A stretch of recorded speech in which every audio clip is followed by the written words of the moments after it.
Just a couple weeks waiting has finally come to an end as we welcome you to tonight's coverage of the Fuel Grand National Series here on the North American Sim Racing Network. Tonight's feature broadcast, it's the third annual Fuel Clash at Daytona here at the Daytona International Speedway. A pleasant good evening, everybody tuning in to tonight's live coverage here on the NESRN, your home for the Fuel Racing League, as we welcome you to the World Center of Racing for the preamble event for season number 10 of the Fuel Grand National Series, and here on the North American Sim Racing Network. My name is Trey Wright, joined alongside by a very special guest, driver and owner of the number 37 Millennium Autosports Mazda, Mr. Vincenzo Focasato. Vincenzo, first and foremost, so glad to have you up in the booth here tonight. And Daytona, doesn't matter if it's an exhibition race or not, is always going to produce a fantastic product. We are in for a good one here tonight, that is for certain. Absolutely, Trey. They don't call this the World Center of Racing for nothing. No matter if it's a points race or an exhibition, it's Daytona. It's one of the biggest stages in the world. It always draws huge crowds in terms of participants and hopefully in terms of viewership too. But either way, we're in for a show tonight as always. There's no points on the line, nothing to worry about. It's full steam ahead from everybody in this field. They're all going to be going for the win. I can't wait to see how this night's going to turn out. Certainly looking to be a fantastic night with 16 cars on the entry list so far. A couple of newcomers to the Fuel Grand National Series coming out on track, and a couple of returnees as well. There's Bobby Simpson, first car we see heading out of the pit lane in that Cheetos Camaro, Mini Minister, and Corey Stallhood all on track. Same thing with a brand new paint paint scheme for Crystal Bennett in that Lap Car Enterprises Chevy Goodwrench Plus. Dale Earnhardt inspired scheme in that 84 car. Thundering her way down the back straightaway. A lot of great new looking paint schemes here tonight. It's going to be a little bit difficult for us to decide here early on who is running who. There's Hunter Nelson in the Carson Hocevar Premier Security 77 machine, and we'll get to all these brand new paint schemes momentarily, but it's the exhibition, or it's the Clash. It's the third annual Fuel Clash, and a lot of drivers are looking to make the race here tonight. We do have quite a few already locked in, as we'll take a look at those here in just one moment, but it doesn't really matter if you're locked in or not. It doesn't mean that you're going to win the event. You've won here, our last NASRN race here, or Grand National Series race at Daytona. Funny enough, the first ever Grand National race we did here on the NASRN, you ended up in Gatorade Victory Lane. What does it take to win at a track like this? Doesn't matter what type of track, what type of race. What does it take to win here at Daytona, Vincenzo? Well, there's no way around it. Speaking to that race last year, you need luck. That is non-negotiable. That is how super speedway racing works. We all know the nature of it and how at the mercy of everyone else in the pack you're sharing with your races. So you need luck in order to make it all the way home in one piece and be in position to win at the end. But that's not all you need. Some people take that luck factor that is such a big part of super speedway racing and conclude that there's no skill involved, there's nothing more to it. You absolutely need a mindset. You need to be a heads-up driver from start to finish. You need to know exactly where to put your car on lap one, on the final lap, and on every lap in between to minimize risk. When it's worth it to make a move, when it's worth it to try and go forward, and when you just need to keep yourself out of the hornet's nest that these packs tend to be. Heads-up drivers who can keep their cool and keep being in the safest spot possible all night long have a tendency to be right up in the mix in the final lap, and by extension, they're the ones who tend to end up in victory lane. They definitely are, and you've seen a lot of these drivers as we'll go ahead and get into our qualifying segment here tonight. We'll get into qualifying to decide these heat races. Well, again, since it's a special event race, we'll have a couple of heat races. Heat number one will be in just about a few moments here with qualifying underway for 4 minutes going on the board. We'll get into happy hour for heat number one. We'll just get to the first happy hour so everybody can check their pit deltas and everything like that.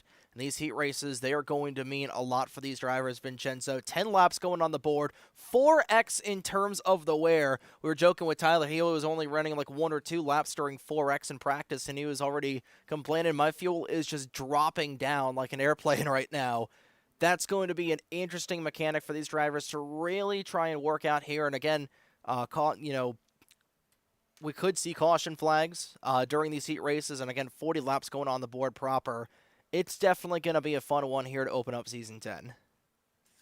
Yeah, that's a dynamic that you never really see at super speedway races. Green flag pit stops are always they're always hazardous for the same reason that the racing itself is, with the packs and everybody bunched together. But normally you have plenty of time, if a run goes long enough for a green flag stop, to position yourself where you want to in the pack. If you want to drop behind it and stay out of trouble, you can sacrifice track position and do that.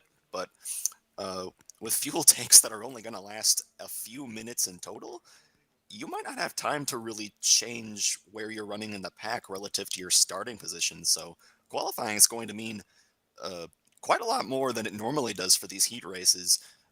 Might determine where you get to be in the pack when it inevitably and shortly thereafter the start all comes steaming down towards pit road.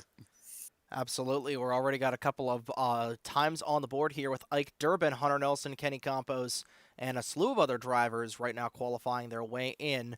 Ike Durbin, again, he is the first car top of the boards right now with a 48.049 as we're continuing to get these opening laps put in here by these drivers. Apollo Hyde, not a great qualifying lap for that 100 machine as everybody continues to qualify down the board. Zach Rogers finally getting here last minute for in his first full-time season since season number 7 all the way back last year, back when season 7 started almost exactly a year ago. And there's a lot to look forward to as we'll look into the future here in just a moment's time, taking a look at our upcoming schedule here for season number 10.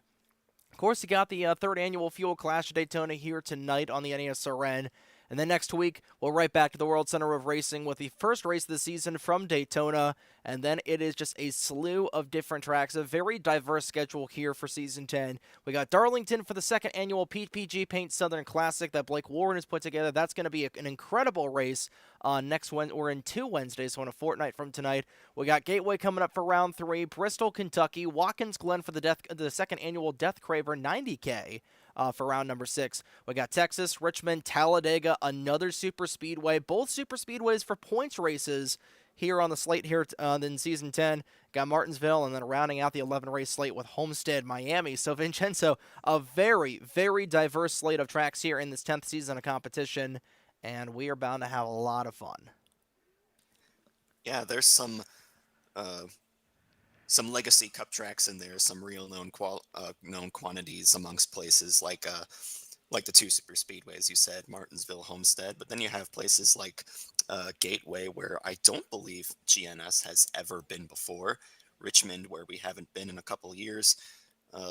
We got a real variety to showcase what everyone's got for this season, both in terms of how they're going to approach the tracks and what types of setups that they're going to bring. So it's going to be very interesting to see, getting started only in 7 days' time from tonight.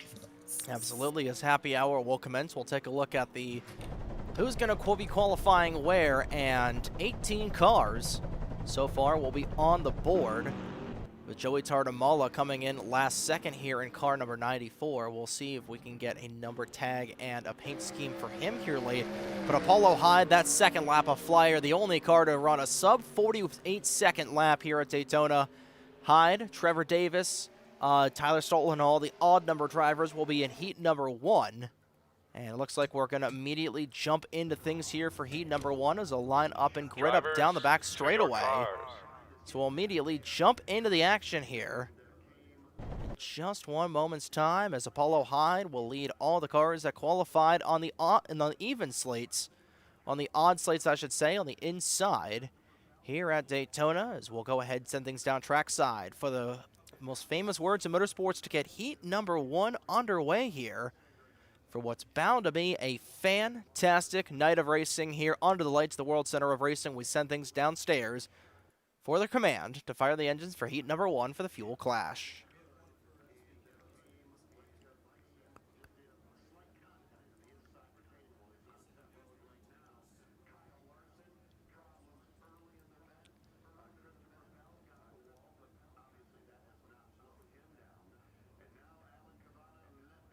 Drivers, start your engines.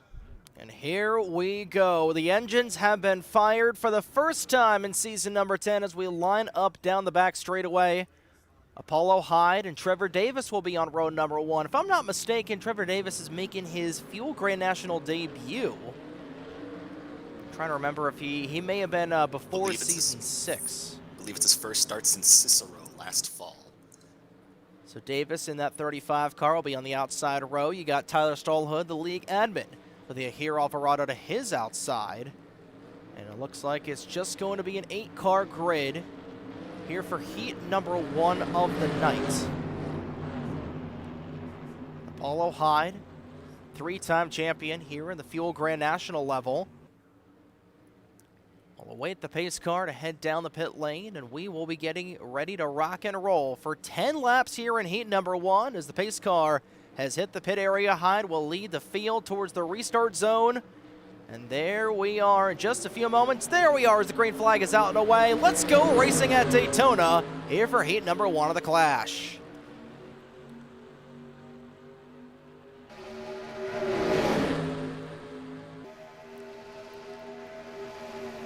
Like we've seen so many times as Corey Stolhood and Bobby Simpson nearly banging fenders, nearly clipping fenders going into turn number 2. But like we've seen so many times, it doesn't matter what version of this game it is, Vincenzo. The inside lane is always going to be the dominant line here at Daytona. And we're seeing everybody beginning to migrate with their way down, right down to that yellow line in between the apron and the banking. It's gonna be a game of cat and mouse and it's gonna be a chess match here, especially with all these drivers. A lot of relatively new drivers to super speedway racing, guys like Corey Stallhood, Ahir Alvarado, and Trevor Davis in here in that 35 car. Davis will swing up to the outside lane. Lap number 1 without incident here. Already 9 laps to go in this opening heat, and a great opening lap for these drivers that all go single file. Very well behaved from everyone on the opening lap and a half here, which you'd hope they'd be with pit stops coming up real quick. There's not much to be gained, admittedly, other than practicing to see what kind of moves they can make. We see Corey Stallhood and Ahir Alvarado going to the outside, maybe trying to see what kind of momentum that they can get by surpassing the inside line when it inevitably coils up on corner entries. It's not going to work for them that time, though. 45 and 71 cars fall back down to the inside. Yeah, these drivers, remember, they have to race their way into the race. Again, since there's only about 18 entries on the grid here tonight, we should have everybody being able to make their way into the race. Everybody should be able to qualify their way into the event. And Hyde and Davis starting to split their way back. You got Stallhood bumping back up to the rear end of this, or the front end of this 84 car. And it helps to have teammates in a situation like this, Tyler, especially with this 7 in the 84 car. Again, Lap Car Enterprises as that 45 of Stallhood getting a little bit squirrely. Here comes a Hyde. Oh, and around goes Davis, and around goes Stallhood. Just about everybody getting turned off turn number 4. Well, we're talking about teammates, and then immediately the teammates strike, and the yellow flag is out for the opening time here in heat number 1. Wow. They were trying to line up outside and see what they could do up there, and almost as soon as they did so, it immediately fell apart. You saw the front 2 runners, Apollo Hyde and Trevor Davis, went up to cover that outside lane and keep themselves at the pointy end of it. And I'm not sure the back end of the pack was quite prepared for the bunch up that followed that, and it all came crashing down in turn 3. Fortunately, not involving nearly as many cars as it looked like it was about to, though, if I do say so, Trey. Oh yeah, that was right at the head end of the field, and that was all behind Apollo Hyde. All other 7 cars were right in the middle of that, and it doesn't look like anybody has too much damage. Again, you know, gotta think moderate damage here, especially at a track like Daytona. You know, moderate damage is really a godsend for a lot of these drivers, especially for that 7 car of Tyler Stallhood in that Gold Records RCA Dodge Charger for Lap Car Enterprises. RCA and Tyler Stallhood celebrating 10,000 miles here for the Fuel Grand National Series. And unfortunately, looks like he's going to have to start from the rear end of the grid in this first heat or in the main event here tonight. But here we go down pit lane. That certainly makes green flag pit stops just a little bit easier with everybody heading down for the only pit stop of the night, and Apollo Hyde will lead the field into the pit area. It looks like there's some confusion over what pit speed is. Apollo is doing a good 15 miles an hour faster than everybody else, unless that's a claim for the incident. I did not see any involvement from the 100 car, so I don't think it's that, but I'm curious what pit speed is. I never got a confirmation on that before Usually, the I broadcast mean, started. in the game, at least in the NASCAR games, pit speed on the super speedways is always about 50, 55. I mean, she's going 70, so not sure how that's going to factor, but we'll take a quick look here as the cars will come down the pit lane and will be going green probably this next time by. And actually, that's what happens when we don't use the hotkeys, ladies and gentlemen. And I guess, yeah, that was a little bit of aggressive block from the 100 on second look. We'll see what happened here. This started in turn number 3. Again, everybody was swinging up on the outside lane. And that was a Tyler Reddick-esque block there from the 100 and just a chain reaction crash. Some really hard shots for Stallhood on the outside wall. Unfortunately, he's going to be able to keep on going, but that was certainly not what you want there from a driver's perspective, Vincenzo. And again, I believe that is going to be an EOL for the 100 machine for just making that block. It looks like it. I'll be straightforward. I didn't think that that was a block that really would lead to a claim. Not from my outside perspective, obviously. These drivers won't be able to see the replay until afterwards, but it looked very aggressive, but there was a window that she got in just before it closed.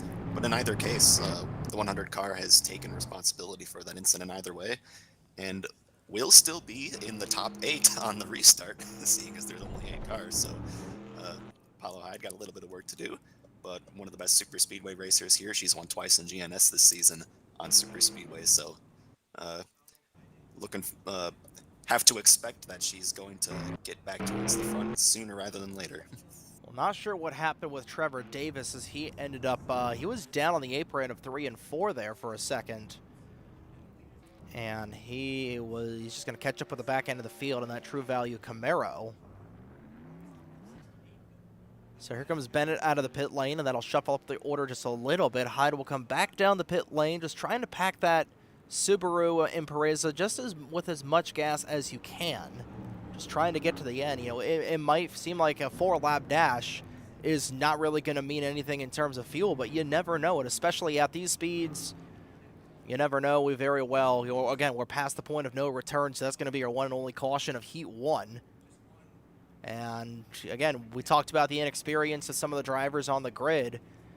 You got 4 of them that we're talking about, all inside the top 5. And how about Rich Roy in this 29 machine?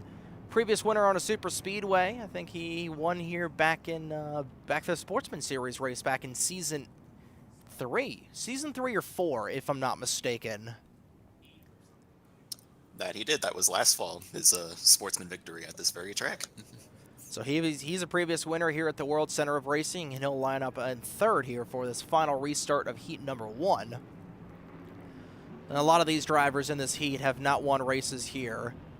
As, a little bit of contact between the 35 and the 84, and that's going to jam up things there a little bit. Another previous winner on a super speedway, this 84 machine of Crystal Bennett, won at Talladega last year in Season 7.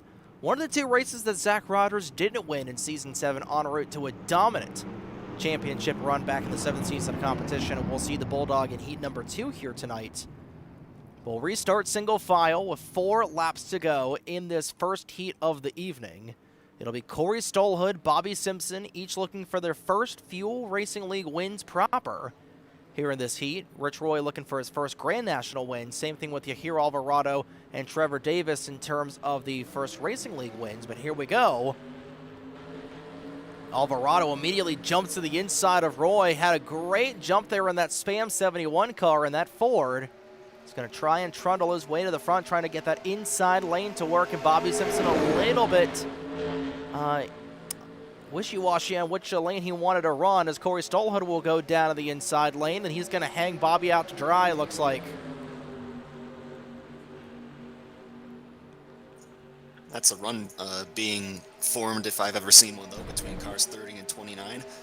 The last time those two were together at Daytona, it was not a pretty sight, but they're working much cleaner and much better together here right now after barely surviving that accident. Looking for the lead on Corey Stallhood. Bobby Simpson down to the inside. Here comes that 30 car to the inside, and everybody's just going to transition up to the high side. And you mentioned that flip there in the opening round of the Super Speedway Series. I've actually got a Polaroid of that right on my laptop, on my monitor, and now and around goes Corey. Right in front of Rich, right in front of you here, and upside down, Trevor Davis takes out the camera. Apollo Hyde also caught up in that as well. It'll turn into a 3-horse race for this win with 2.5 laps to go. Simpson, Bennett, and Stallhood were the only 3 to get away from it. I never came back to Stallhood to say that he's still in this with the relatively minimal amount of damage he suffered. I admittedly didn't think he would get back to the top 3 quite this quickly, though. But Crystal Bennett looking for the lead now. Looking on the outside of Simpson off the corner. She's got help from Stallhood, her teammate behind. Yeah, she's looking to dump a lot of air on the deck lid of that 30, and Bobby's not giving her a whole lot of room. Entering the tri-oval, sticks high in the air, 2 laps to go in this opening heat of the night. But like I was talking about, is just unfortunately history just about repeated itself. I've got a Polaroid of that crash between Bobby Simpson and Rich Roy back in November here at Daytona. Oh, goodness. Bennett's got the race lead in the 84. Stallhood looking for the draft. And Simpson, an aggressive move up to the outside lane, trying to suck off the back end of that 7 car. Just a little bit there. 2 Dodges and a Chevrolet left in contention, and Rich is just hoping and praying that, hey, these 3 tangle. I could pull a James Busher in that neon 29 car and make my way to the front to start on the pole for heat number 1 for the Clash proper. White flag out and away. Crystal Bennett will lead them to the white flag, while they lead them to the checkered flag, however. Tell you what, there's a lot of air between the back bumper of the 84 and the front of the 7. I don't know if Stallhood is suffering from damage or if they have a run in the making here. Simpson right behind them. It's got to be now or never for Tyler Stallhood as they come down the backstretch. I think he's just trying to drag the brake. Either drag the brake a little bit to get a big run down the back straightaway, and he could have one here. Oh, here they come. Big run coming. Simpson, does he go to the inside? Here comes Stallhood trying to get down to the apron, throwing the block. There is the 84. Stallhood's on the apron. That'll likely just about do it. A great save out of that 7 car. Simpson will scoot on by for second, but off turn number 4, heat number 1 of the Fuel Clash will go to the 84 of Crystal Bennett, and she'll be starting on the pole position for the 3rd annual Fuel Clash here at the Daytona International Speedway. How about that there for that 84 car? And we'll quickly get a look at what happened here, coming to 4 laps to go that really turned this into a 3-horse race. Yeah, it all started up at the front with Corey Stallhood trying to defend the lead with so few laps left in the race, and asked just a bit too much. Rich had a bumper up on the high side, and Stallhood kept going with kept shutting the door until they were both in the outside wall. Genuine mistake from Corey. It's easy to make at Daytona when there's so much on the line and such little time in the race, but unfortunately it took everybody save for Bennett, Stallhood, and Simpson out of the running in the final few laps. Yeah, and that was a couple of big hits there out of Trevor Davis in that 35 car. He went flipping upside down and was pushed right off of the front end of that 100 machine. And ultimately, everybody will make their way down the pit area, and we will reset things here for heat number 2 of the evening. But your finishing order for heat number 1 is everybody this will be how they will line up on the back straightaway, or on the inside lane, I should say. So Crystal Bennett will start in the pole position. Bobby Simpson will start 3rd. Tyler Stallhood will start in 5th. Rich Roy will start 7th. Yahir Alvarado will start in the 8th position. With Corey Stallhood, Yahir Alvarado will start in the 9th position, and Corey Stallhood will start 11th. Trevor Davis will start 13th, and Apollo Hyde will start in the 15th position here this evening, as we'll go ahead and get it underway for heat number 2. Should be good to go here in just a few moments, and there are a lot of heavy hitters in this second heat. A lot of great drivers running in this second heat here tonight. Guys like Zach Rogers, Blake Warren, drivers that love these super speedways, and we're going to be in for a good one here for the second heat to decide the outside lane for the 3rd annual Fuel Clash. Yeah, you betcha. You mentioned there's a couple of super speedway specialists here. We already have had Crystal Bennett put the GM Goodwrench Service Plus car right where it belongs in Victoria Lane at Daytona. So looking at that Dale Earnhardt Jr. car, that number 8 machine of Blake Warren, uh, led a lot of the race last year in the points race for GNS. Always exciting to see what he can do on these super speedways. And like you said, it's Zach Rogers' first GNS race in Hey, some wake time. up. One of the very best that there's ever been. You have Ike Durbin and his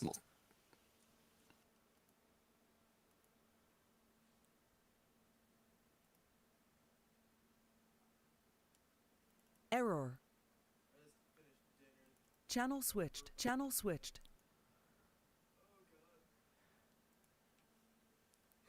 Believe we should be good to go now. And trying to see, we should be good to go. Vincenzo, I'm not sure if he still got me at all. Hello, I think I might have dropped out for a second, Trey. All right, I'm very gotcha. sorry about that. Bit of a connection hiccup on my end. Yep, you're good. You're all fine. I know we're trying to. Tyler was poked me like, "Hey, jump on track, abort qualifying," and I did. And I think we're just waiting for a couple more people to do so we can bypass qualifying with the server reset. A couple other people also hopping in here in just a moment, but right now, like we're talking about, inside lane is going to be pretty interesting here for this clash race, of course.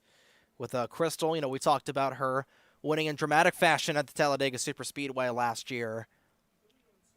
And it's going to be a fun time for a lot of those drivers. It's going to be a fun time to see what she can do on the inside lane right from the start. And same thing with Bobby Simpson. Again, we typically see Bobby during the off-season for the Superspeedway Series. He's a great driver in his own right.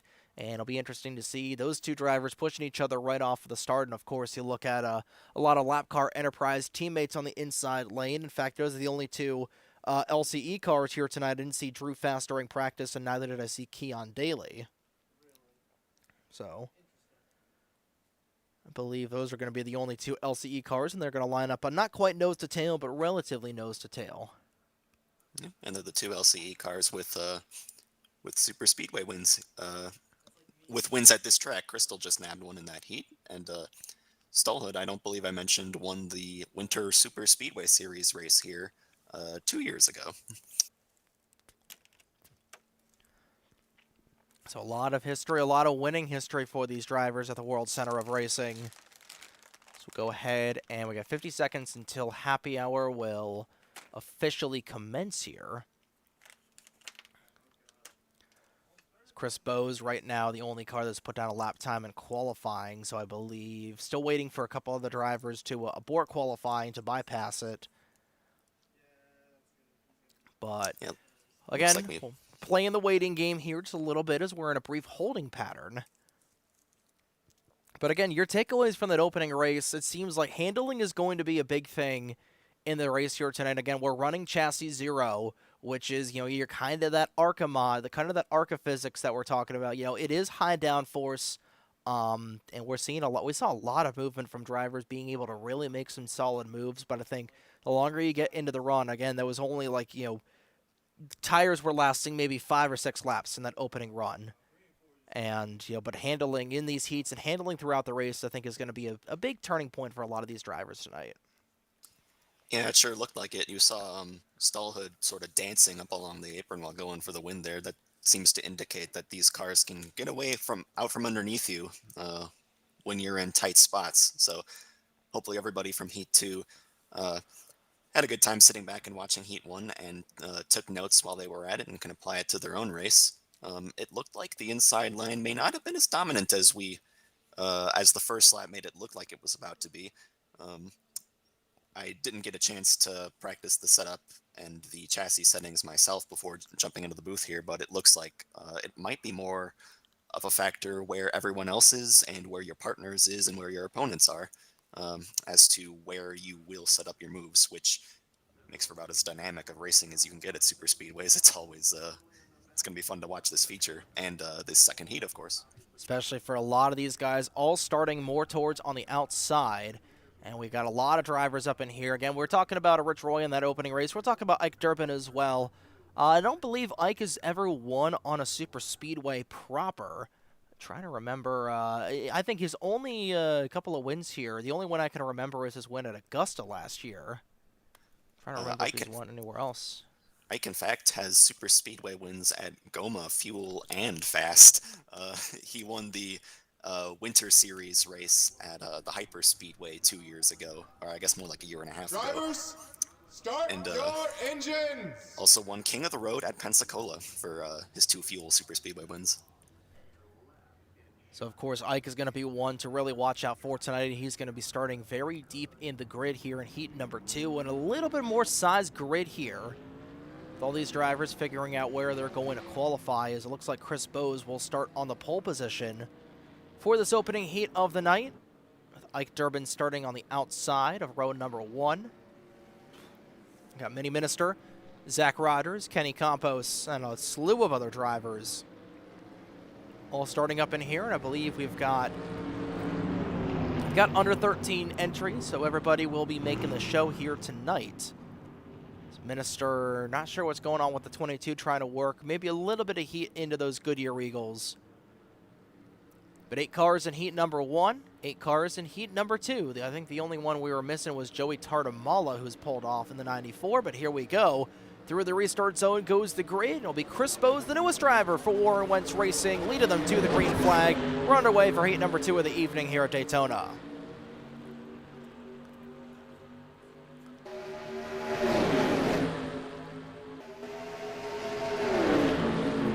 Very even start off of the draw, and Bowes will lead them with Minister right behind him. How about Kenny Campos in that 32 car? Making up a pretty good inside line of drivers that all have some relative super speedway experience. Again, like a Trek Togger in the brand new paint scheme, the number 60. Trying to get the... Looks like a PJ Darley's ride. PJ Darley's, like a Intruder, if I'm not mistaken.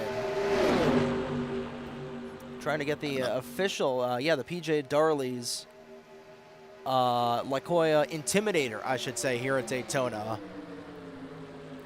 Bowes will lead for the opening time. Again, you look at the stable for Warren Wentz Racing, what they've been really able to build as an organization over the last couple of seasons, Vincenzo. Again, Corbin Wentz and Blake Warren, what they've been able to do has been incredible, you know, bringing over so much talent. And Chris Bowes, you know, he was a development driver, I think under Tyler Mallon, if I'm not mistaken, you know, coming over from a couple of leagues that Mallon was racing in.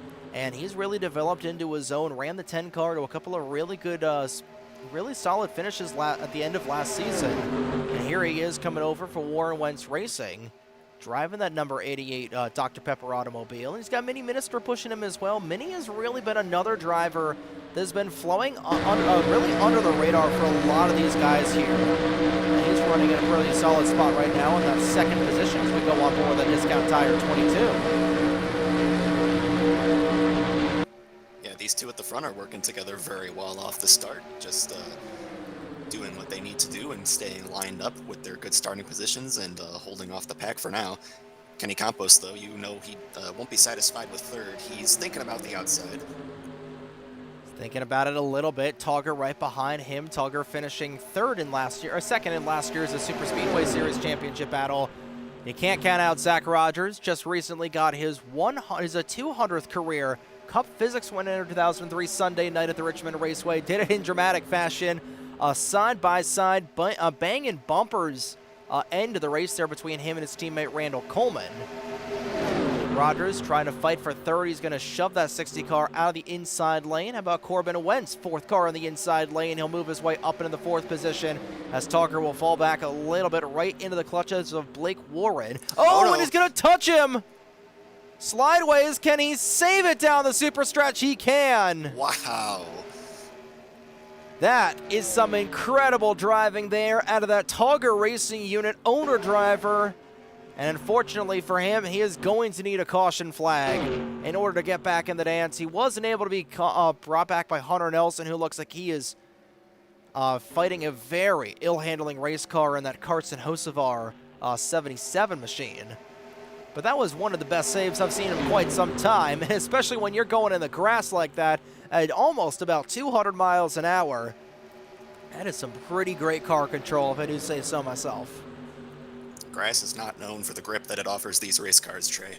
I thought Trek was gone. I cannot believe he recovered from that. It's a huge shame that he's lost the pack as a result, but fortunately for him, as the silver lining, he still has the race car. It's a good piece. So, incredible save there from Trek Togger. Absolutely, and here we go already right at the halfway point. We're going to see some pit stops for these drivers. Bose, Warren, Campos, and a great send there at Corbin Wentz. We'll bring 4 of the 9 cars on the grid down the pit lane. And here we go. And simultaneously, we are at the point of no return, or we will be in a moment here. No more yellows for the rest of the race. So that is exactly what a Trek Togger did not want to see, as he's trying to catch up with these drivers, and Togger will likely end up qualifying in 16th for the main event. We'll see what Rogers is able to do. We know that Zach loves to get crafty with his pit strategy, but I imagine, you know, again, there's 5 laps to go, and I imagine, yeah, everybody's going to hit the pit lane this time by Minister very late on the braking. He's going to try and get it down to 55, and he just does.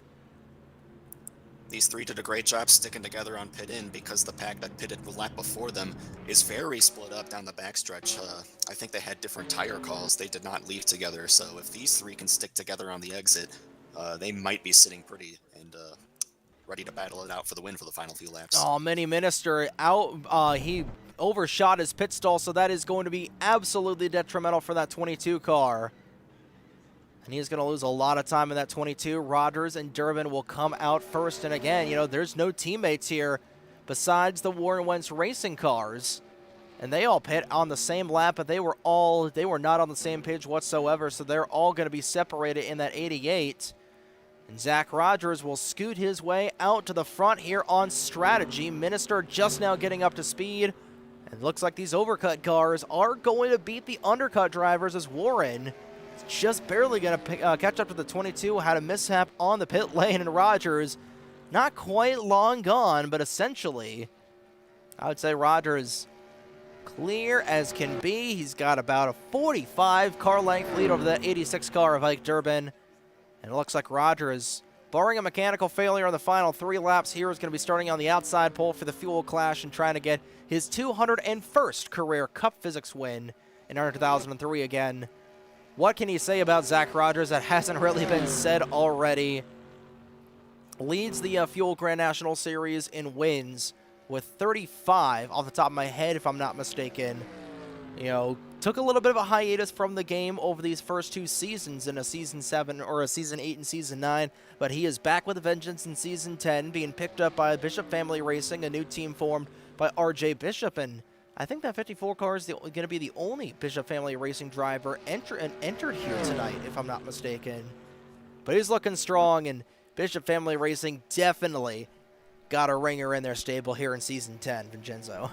He's definitely looking in a good spot now, Trey, because Blake Warren lost his only drafting partner he had. Mini Minister had to come back down the pit lane. I think he was clocked for speeding. Kenny Campos has caught up to Blake Warren now, but they only have 5 miles left in this race to work together and catch up to Durbin and Rogers. And I'm not sure that's enough time to make up a gap that big. Rogers is long gone, like you said, on his way to returning right to where we're used to seeing him in victory lane if he can hold on for this final lap and a half. Yeah, that's the gap there between the 54 and the 86. I think Ike has definitely closed in a lot, down to maybe 20 car lengths between the 54 and the 86, but you know, coming through the turn 4 for the penultimate time, it's not going to be a lot here for this 86 car. Is off through the tri-oval for the penultimate time. White flag is in the air here for heat number 2. And that overcut strategy call looks to be playing dividends there for this 54 team.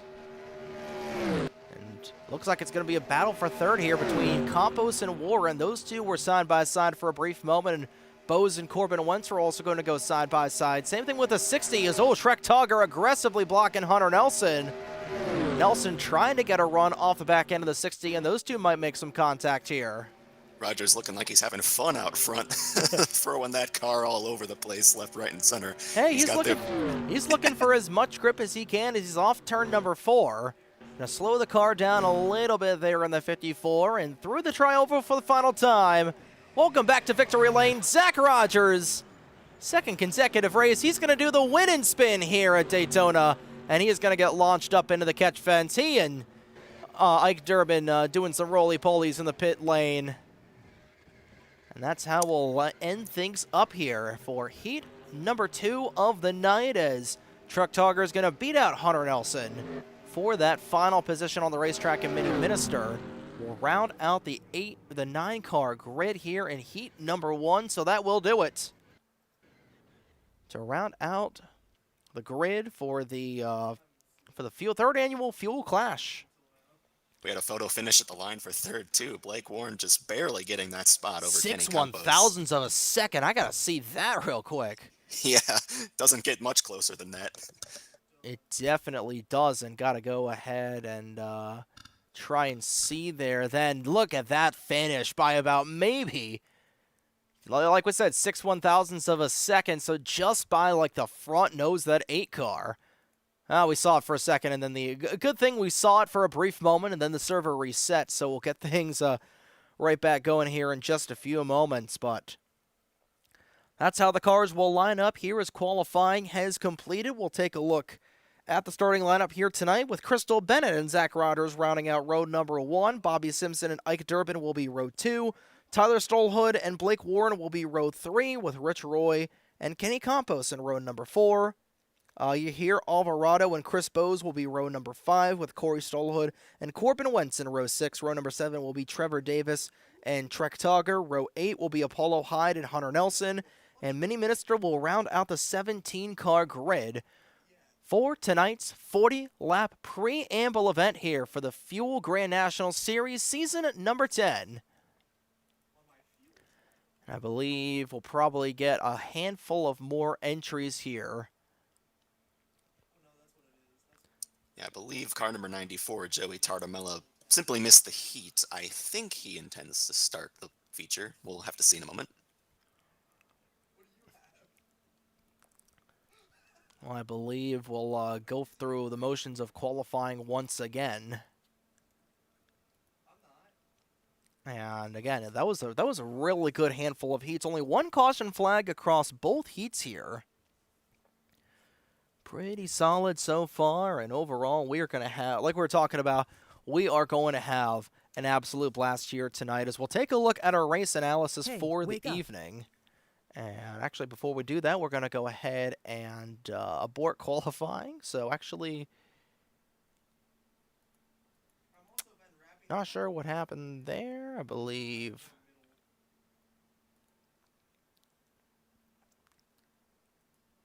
Think servers, yep, server is getting reset if I'm not mistaken, so it should be good to go.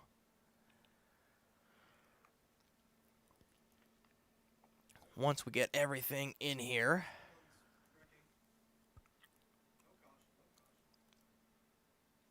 I believe, yep, 40 laps going on the board, and should be zooming through practice, should be zooming through qualifying. So we'll get underway here. But it's been a fun night so far, Vincenzo, and you thought that was fun. You thought those opening handful of races were fun. You all ain't seen nothing yet here under the lights at Daytona. Yeah, that was only a combined half the distance of the feature race and half the cars. So we're in for a show if those first 2 heats are anything to go by. We saw quite a bit of everything in Heat 2 between crazy saves, pit strategy, and some photo finishes. So really excited to see what these 18 drivers can, how they can combine their powers to put together a good show for us in the feature. Well, it's going to be a lot of fun here, like we were talking about, and taking a look at this race analysis. We got 40 laps on the board for 100 miles even. Point of no return is going to be on lap 5, and we're expecting the the fuel window to be about somewhere in the ballpark of 32 to 35 laps, if I'm not mistaken. So we're running 2x. That should put it around that delta there. And again, you know, Daytona, known commodity for a lot of these drivers here coming into tonight. You know, you got 4 corners, 31 degrees of banking, 18 degrees in the tri-oval. As somebody that has been to this track multiple times in person, it is just as beautiful as it is in NR2003. So many good memories at Daytona. Got to go back to February here for myself, where racing the ARCA race. Well, we had fuel on the Fuel Racing League on board with the ARCA car of Bobby Dale Earnhardt to bring in that car home in 8th place after an incredible race of action. I will admit I didn't breathe until the checkered flag flew. Super speedway racing, when you've got a dog in the fight like that, Vincenzo, you know it as a car owner. Again, you don't really pay a lot of these cars. You don't really pay a lot of these drivers. You don't have to buy these cars per se. But overall, it's stressful watching your cars race at a track like this where, danger is lurking around every corner. And especially being part of a small ARCA team like Rise Racing for myself, just watching all the big teams like the Nitro cars just getting completely cleaned out in that race and just seeing the chaos and the carnage of super speedway racing. It's a hassle. It's very stressful, to say the least. It'll make you lose some hairs by the end of the day, I would have to imagine. I've never had that experience before. I can't imagine how incredible and stress-inducing that must be, because I don't have to tell you that those ARCA teams, those very passionate men and women who run those organizations, they don't have a race shop full of backups upon backups that they can just ship down overnight if they lose one. There's a lot on the line, but it's all for a shot at victory at the Daytona International Speedway. And going to be a part of that must have been a really special experience. That's incredible that you and your brother were able to do that. And that we, in name, were able to ride on board with that effort a little bit on that C-pillar that day. That was, even as someone who wasn't directly participating, that was really, really special. It definitely was, and I was just thinking of you guys the entire time. And also just hoping and praying that we brought the car home in one piece as well, which we relatively did. But like we're talking about, Crystal Bennett and Zach Rogers will start on the front row here for tonight's race. And before we get things going here in Happy Hour, we'll take a look at the schedule, the upcoming schedule of events here on the NESRN, starting with this upcoming Saturday afternoon here at the Trenton Fairgrounds Raceway. Only 2 races remain of the regular season for the Mission Barbecue Cup Series, and 8 drivers are mathematically eligible to lock themselves in the chase for the championship this upcoming Saturday at 2 o'clock Eastern Time, live from the Trenton Fairgrounds Raceway. Then, on Wednesday, we're right back to the top of the order here for the Fuel Grand National Series. The season opener for season number 10 will be airing here. I believe 80 laps will be going on the board here at the Daytona International Speedway next Wednesday night at 8:50 p.m. Eastern Time. Then we go to Las Vegas Motor Speedway, good old-fashioned Viva Las Vegas for the Sportsman Series. Vincenzo, that's going to be a lot of fun. I don't know which race I'm looking forward to more next week, the season premiere here for Season 10 at Daytona, or a Sportsman Series race that always puts on a fantastic show at Las Vegas. That's a really hard choice. I'm with you there. That Las Vegas race last year was one of the most dicey and dynamic races I've ever been a part of, and yeah, that setup track combination that Apollo brought for us was absolute gold.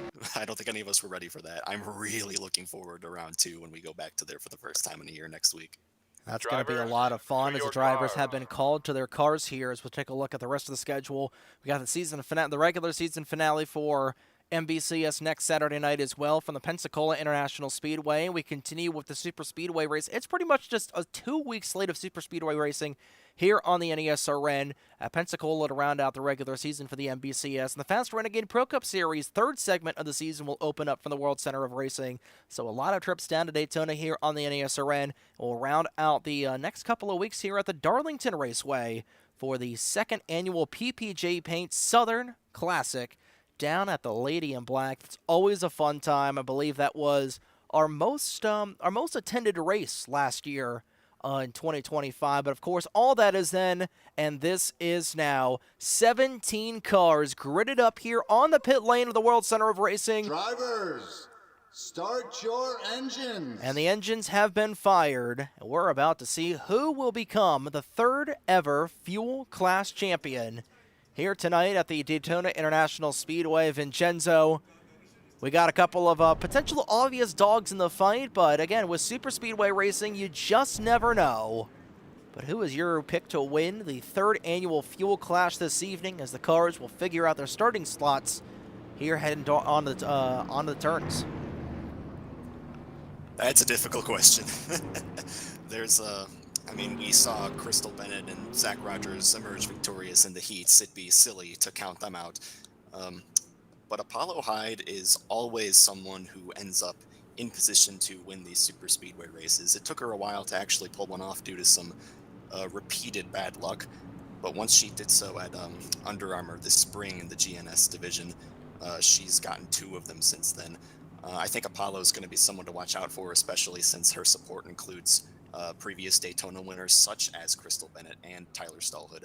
Those Lap Car Enterprises cars are going to be ones to watch for. But the Millennium Boys always work well together. I sure hope they intend to do the same tonight for the sake of my wallet and my sanity. Super Speedway wins for Durbin and Roy. Blake Warren, very strong last year in the GNS race. There's so many people, you really can't count on anyone, like you said. Absolutely. You know what? I'm going to go with the dark horse. I'm going to be going with that 29 of Rich Roy as my pick to win the Clash here tonight. He's always been good on super speedways. He's always in the hunt here at Daytona, like we're talking about. Got to win the sportsman level here 1 year ago. So that Neon 29 car is going to be my pick to end up in Gatorade Victory Lane, but we are here onto the lights of the World Center of Racing. It is a postcard perfect kind of late summer evening here in the Sunshine State as the Chevrolet Camaro pace car is down the pit lane. Apollo Hyde will lead them through the Reese's restart zone. Green flag out and away. Let's get season number 10 underway here at the World Center of Racing.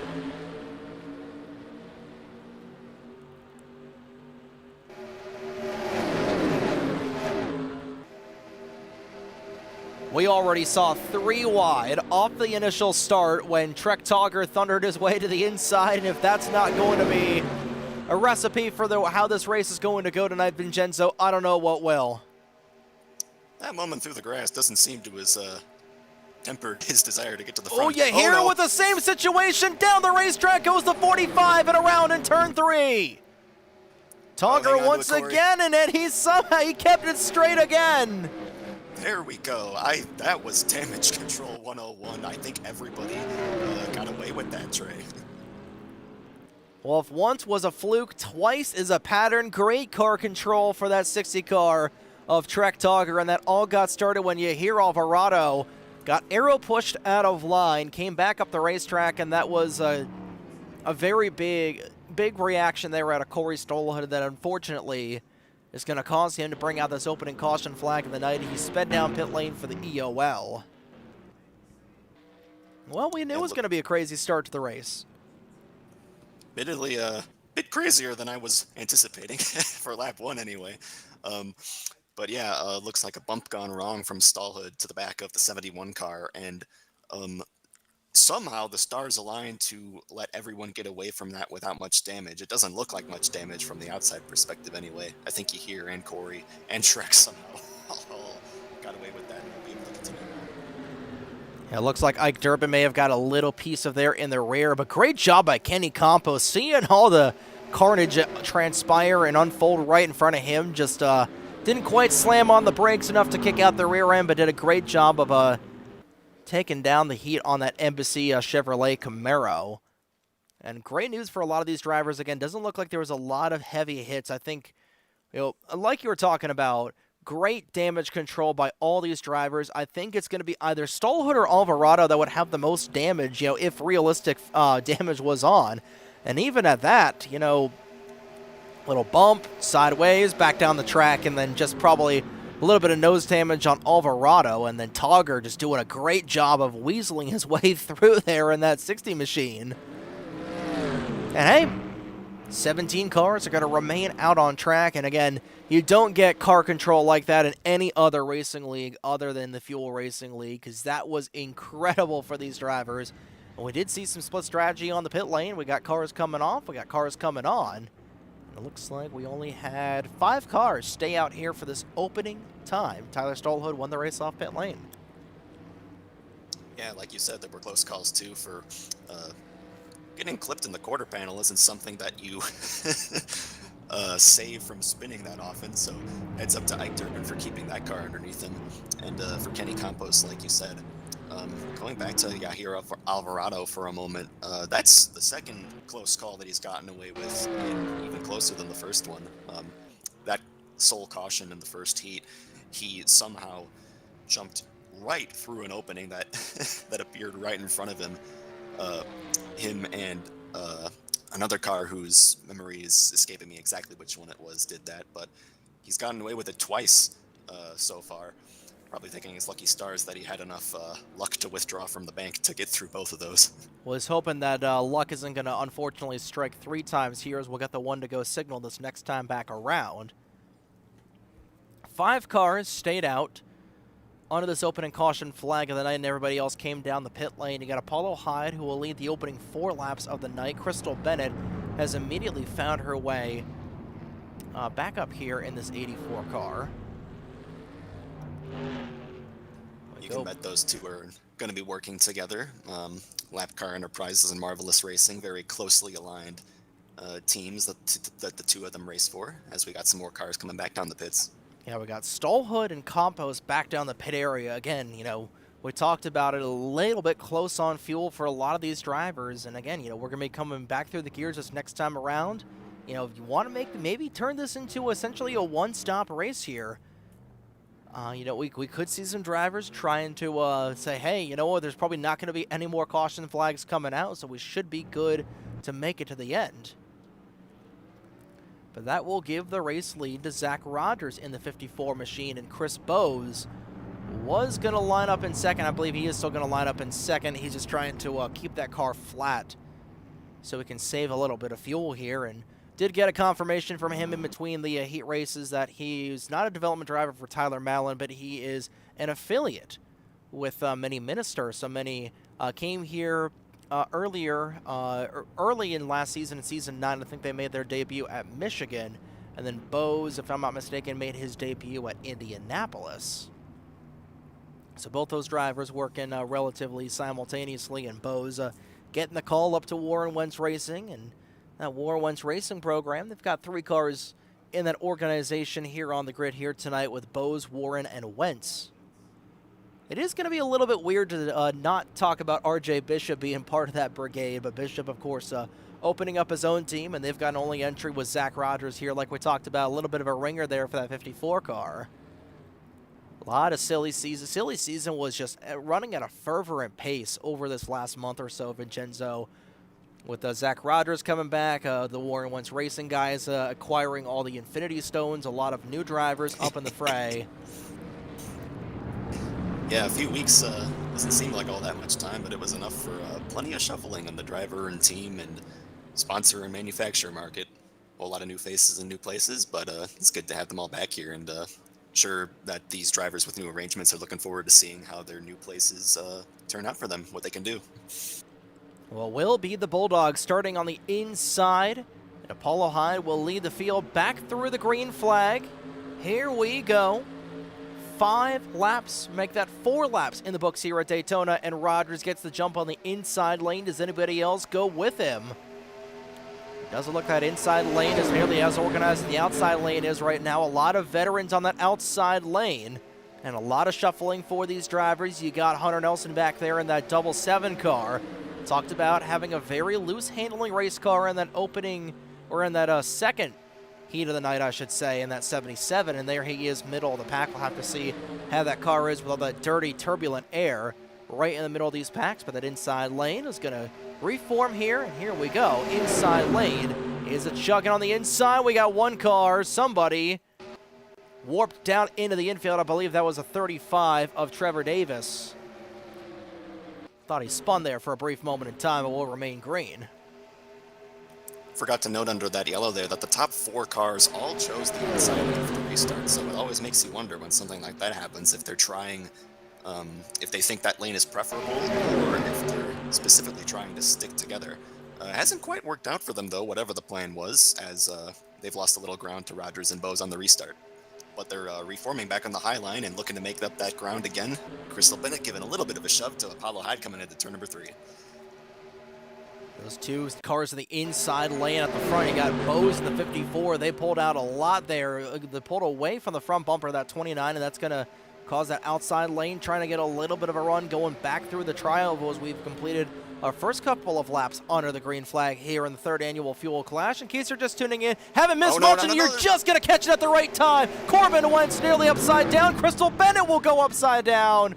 Trek Togger is up in the fence, and for the 4th time in the last couple of weeks, Crystal Bennett is on the wrong side of being correctly oriented, and that 84 car will come to rest on her lid. Oh, no. That is a huge shame for car number 84, and I hate to say it's not the first time the last few weeks. Poor luck strikes Crystal Bennett yet again. Gonna have to see what kind of damage she suffered, but that looked like a pretty significant impact. It usually is if it's enough to tip you over onto your lid. It definitely was. Unfortunately, that wreck was not as big as we thought it was going to be, as that all got started when Corbin Wentz. I think it was I think it was Bennett herself that got turned sideways, loose coming out of the tri-oval. That is not really a place coming out of the tri-oval that you want to get the car upset, and it looks like that GM Goodwrench Dodge was certainly a lot upset with. Then Corbin went back around, went back up into traffic, and for lack of a better term, all hell completely broke loose. And the big one struck here on lap number 7 of the Fuel Clash to put us under the 2nd caution flag of the night. And, you know, you just go back, you know, that horrible luck streak really started out of Iowa about a month ago. You know, the final race of season 9, you know, doing a full 360 in the air. And then, you know, the team kind of tongue-in-cheek, but also, I guess now not really tongue-in-cheek, because that team is really struggling to keep all 4 wheels on the ground, because I think at Auto Club she may have got a little bit of air. Myrtle Beach, or rather Rockingham, she was involved in an accident late. Myrtle Beach, she flipped over with coming around to 4 laps to go. And it is just, Lady Luck has not been on the side of our Talladega winner last year, and once again, Crystal Bennett is just going to have to try and eat it here, trying to see what the team can try and repair, but she is going to be a lap down and hoping for another caution flag. But here we go on pit lane. Everybody, with the exception of Corey Stallhood, will hit the pit lane with 33 laps to go. This is essentially, if we do go caution-free the rest of the time, Vincenzo, this very well could be the money stop for these drivers. Depending on how the yellows fall, it might be we got a little bit of a jam up down the pit lane between a few cars, it looks like. Hopefully not too much damage suffered there. I didn't quite get a great look at that from my perspective. That was Zach and Kenny that nearly collided coming off the pit lane. Kenny was going into his pit stall, and just a splash and go for Rogers as he was just screaming out of his pit stall. So I'll have to see if that will in fact be enough to get the Bulldog back to the front here, as Campos will come out and Bennett just trying to fix whatever damage is on that race car. But it was certainly ugly coming out through the tri-oval. We'll get a couple looks at it here.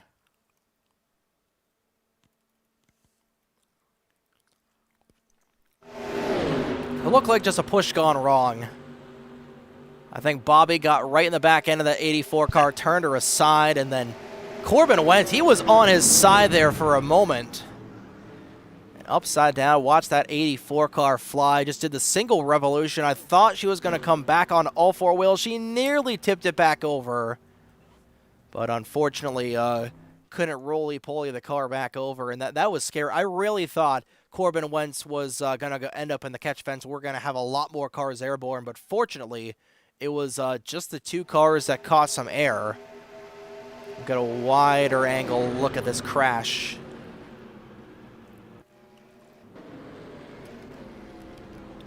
Togger looks to be pretty okay, considering half his car went up into the catch fence, and that 84 car just does a lazy slide on its lid to likely be the first retiree of the night. I don't know about that, Trey. The tow truck has deposited the 84 car back in the pit lane, and she's rolling back out onto the track. Broadcaster's curse. Giveth and taketh, but she will be 2 laps down, and there is a lot of damage on that 84 car. But you know what? If Dale Sr. can flip here at Daytona and rally back to finish in the Daytona 500, then Crystal Bennett can do the same. She is going to be 2 laps down, and she is, good news for her, she is the only car that is a handful of laps down. we get a couple of quick yellows. She could be back on the lead lap in that 84 car, but you see from the top view at least a lot of damage. But, you know, for a car that slid on its roof for about maybe a couple hundred yards, other than the front end looking a little bit smudged up there, that GM Goodwrench Charger, you know, looks no worse for wear. But how affected is that engine going to be is going to be the million-dollar question. I was thinking of the 1997 Daytona 500 myself as we were watching her roll back out. Doing a lot of Dale Earnhardt impressions tonight in that GM Goodrich Service Plus Dodge Charger. That's an interesting combination of words to say. But I was thinking the exact same thing. I couldn't remember the last time. I mean, GM Goodwrench Dodge. That just doesn't roll off the tongue. It's a bit unorthodox, but it's brought her a heat win. And we were saying all the bad luck that's befallen Crystal the past few weeks. It's always so tough to endure, especially when it's usually out of your control and you get into a rut that you don't really know what you've done to get out of. But that's the thing, luck can swing back the other way. All you can do is keep going, and points to Crystal for persistence. She's gotten right back out into the racetrack. She's not quitting. Even if that car won't keep up, she's going to see what she can get out of tonight, and a lot of respect to her for that. Absolutely, and she will line up 17th on the grid, 2 laps down. Meanwhile, back at the front, we are a quarter of the way through the clash at Daytona here tonight as Zach Rogers and Tyler Stolhood. Back through the gearbox we go here at the World Center of Racing. And another great jump for Rogers as the control car, and he is definitely taking advantage there. Look at that 7 car forcing his way now down to the inside. As everybody will thunder off towards turn number 2. A lot more shuffling up in here. We got Yahir Alvarado and Trevor Davis, a couple of other drivers that were caught up in that opening crash of the night. Alvarado has rebounded quite nicely for that 71 car. And a move for second place, that's Rich Roy, who's displaced Tyler Stallhood from that lane, trying to follow Zach Rogers through and into second place. Alvarado now backing up there a little bit as they get a little bit sketchy through 3 and 4 midway through the pack. Alvarado just trying to hold on there. Heard a little bit of contact back in here. No worse for wear. You know what? Great job by Crystal Bennett. Keeping some relatively good pace in that 84 car. If the caution flags fly our way, we might get one right here. Corey stole it up in a Blake Warren. Blake nearly way out of there. Look at down on the apron. Yeah, I think Corbin Wentz is immediately saying, I don't want to deal with any of this, and he is going to pull his way down. Again, you know, there is nothing on the line here except bragging rights. But, you know, for Corbin Wentz, again, a car owner himself, he's sensing a lot of danger is about to transpire. And again, we got 29 laps to go. There is still a long way to go here, but these drivers racing like we've got 2 laps to go. That inside lane is built up at a fervorous pace, but of course they're being led by the Pied Piper of NR2003 Online, that being Zach Rogers in that Bishop family race in 54, trying to bring RJ Bishop to victory lane as an owner. Bishop not racing here tonight, and he will be racing next week. Will be debuting. He, Victor Nunez, Zach Rogers will all be debuting the full slate of that team, along with Noah Hart as well, will be debuting the full slate of that program next week at the World Center of Racing. Tyler Stolhood, meanwhile, really squarely behind Kenny Campos, and that outside lane is getting real jittery so far as the Stolhood brothers side by side going into turns 3 and 4. A lot of action up in here in the middle of the pack, Vincenzo. These guys have got a lot of potential energy right now. Those heat races were such short bursts that I'm not sure. Oh, that's a big checkup. Big checkup right in front of the 8 car. We were on board with that 8 machine of Blake Warren. We saw that firsthand with Chris Bowes losing a lot of time in space, and he's going to be shoved up high. Maybe trying to find their footing, but they're all using their heads. That was very heads-up driving from Corey Stallhood, Blake Warren, and everybody for not making that an accident. Oh, no, there goes Rich! And there goes Bowes. Bowes is upside down. Alvarado is also in it. And Crystal Bennett upside down once again. The 3rd caution flag of the night, and this one is a much more violent flip than 84. Well, welcome to the Broadcasters Jinx Club. And we're doing so well And the field gets ripped apart like a tornado through a trailer park. Big time. That was the big one for sure. A lot of cars involved in that, with a lot of heavy damage to all of them. Like you said, Bennett and Bose going upside down again, and about a half dozen other cars involved in this one. So Chris Bose, the outside pole sitter, he will go 2 laps down, and you know that's just that's gut wrenching for Crystal Bennett too, because she was in position to get back on the lead lap here, and she's in fact going to be 3 laps down. So the hits just keep on coming for that 84 team, and already under caution number 3 of the night here on lap 15. Like we were talking about, those guys were getting really racy. And you said there as they were going through the trial, they were using their heads, a great heads-up maneuver for those guys, going through probably the sketchiest part of Daytona. But the second sketchiest part is the end of the back straightaway going into turn 3, and they weren't able to figure it out there. And once again, the field just getting ripped apart. Yeah, it looks like a classic case. You'd think an outsider who's not into racing would think that the backstretch is a bit of a weird place for wrecks to happen, but you see it all the time in real life and in sim racing, and that's the reason why. The inside lane tried to bunch themselves up a little too hard, a little too far away from the lead car, and the more cars behind the leader you are, the more severe that these chain bumps tend to get, and they tend to just break if you ask too much out of them as the 3rd or 4th car in line or further back. And it looks like Trevor Davis just gave a misplaced bump onto the back of Rich Roy when he wasn't in a spot to receive one, and kicked off that whole mess, unfortunately. Yeah, we'll see the official replay here.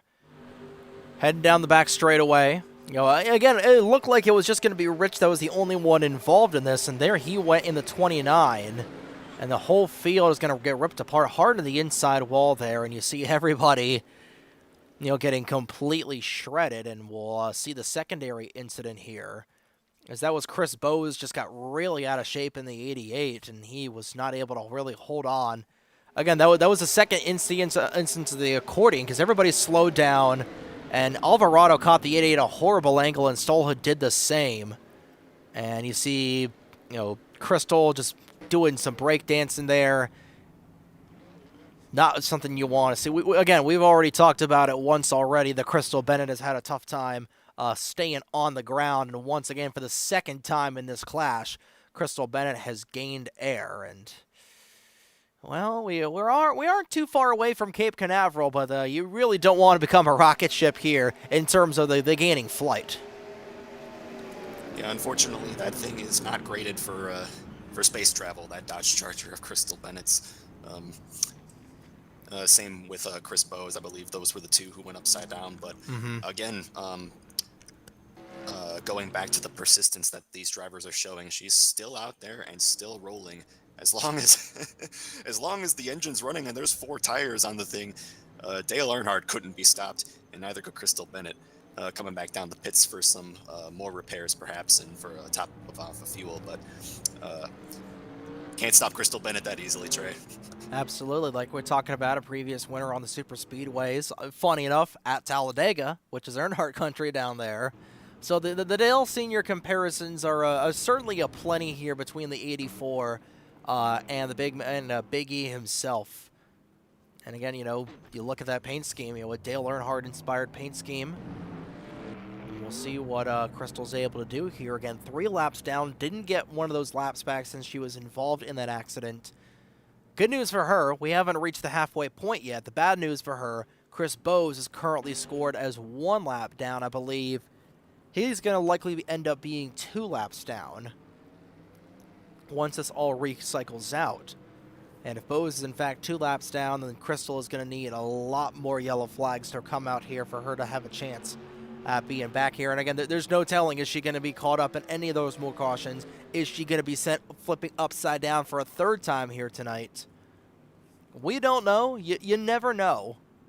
With this type of race, and super speedway racing is pretty much just a roulette wheel at this point. Well, she might have a chance still if she can just tap into whatever source of luck that you hear Alvarado is getting his from. There were so many cars involved in that wreck. Didn't get quite the chance to mention that he went spinning through the grass in turn 3, didn't hit anything. Yahir has gotten away with another one, and I think Rich Roy has too, despite kicking off that whole thing and getting spun into the inside wall. We're hearing from radio feed that that car doesn't have any damage to it. That Armco did its job well, and Roy is still in this thing too. Shout out to the Armco. If it's good enough for Watkins Glen, it's definitely good enough for Daytona. And Rich Roy, considering he just survived about 150-mile-an-hour wall up into the inside wall with no damage on that Roy Construction 29, I'd say, like you said, the Armco doing its job spectacularly, and he's going to remain in the dance here. 23 to go at the Daytona International Speedway as Zach Rogers continues to dominate. 11 laps led on the night. And Chris Bowes will actually only be 1 lap down after getting a tow. Oh, and around goes Nelson into Rich Roy. And right off of the restart, another big accident transpires.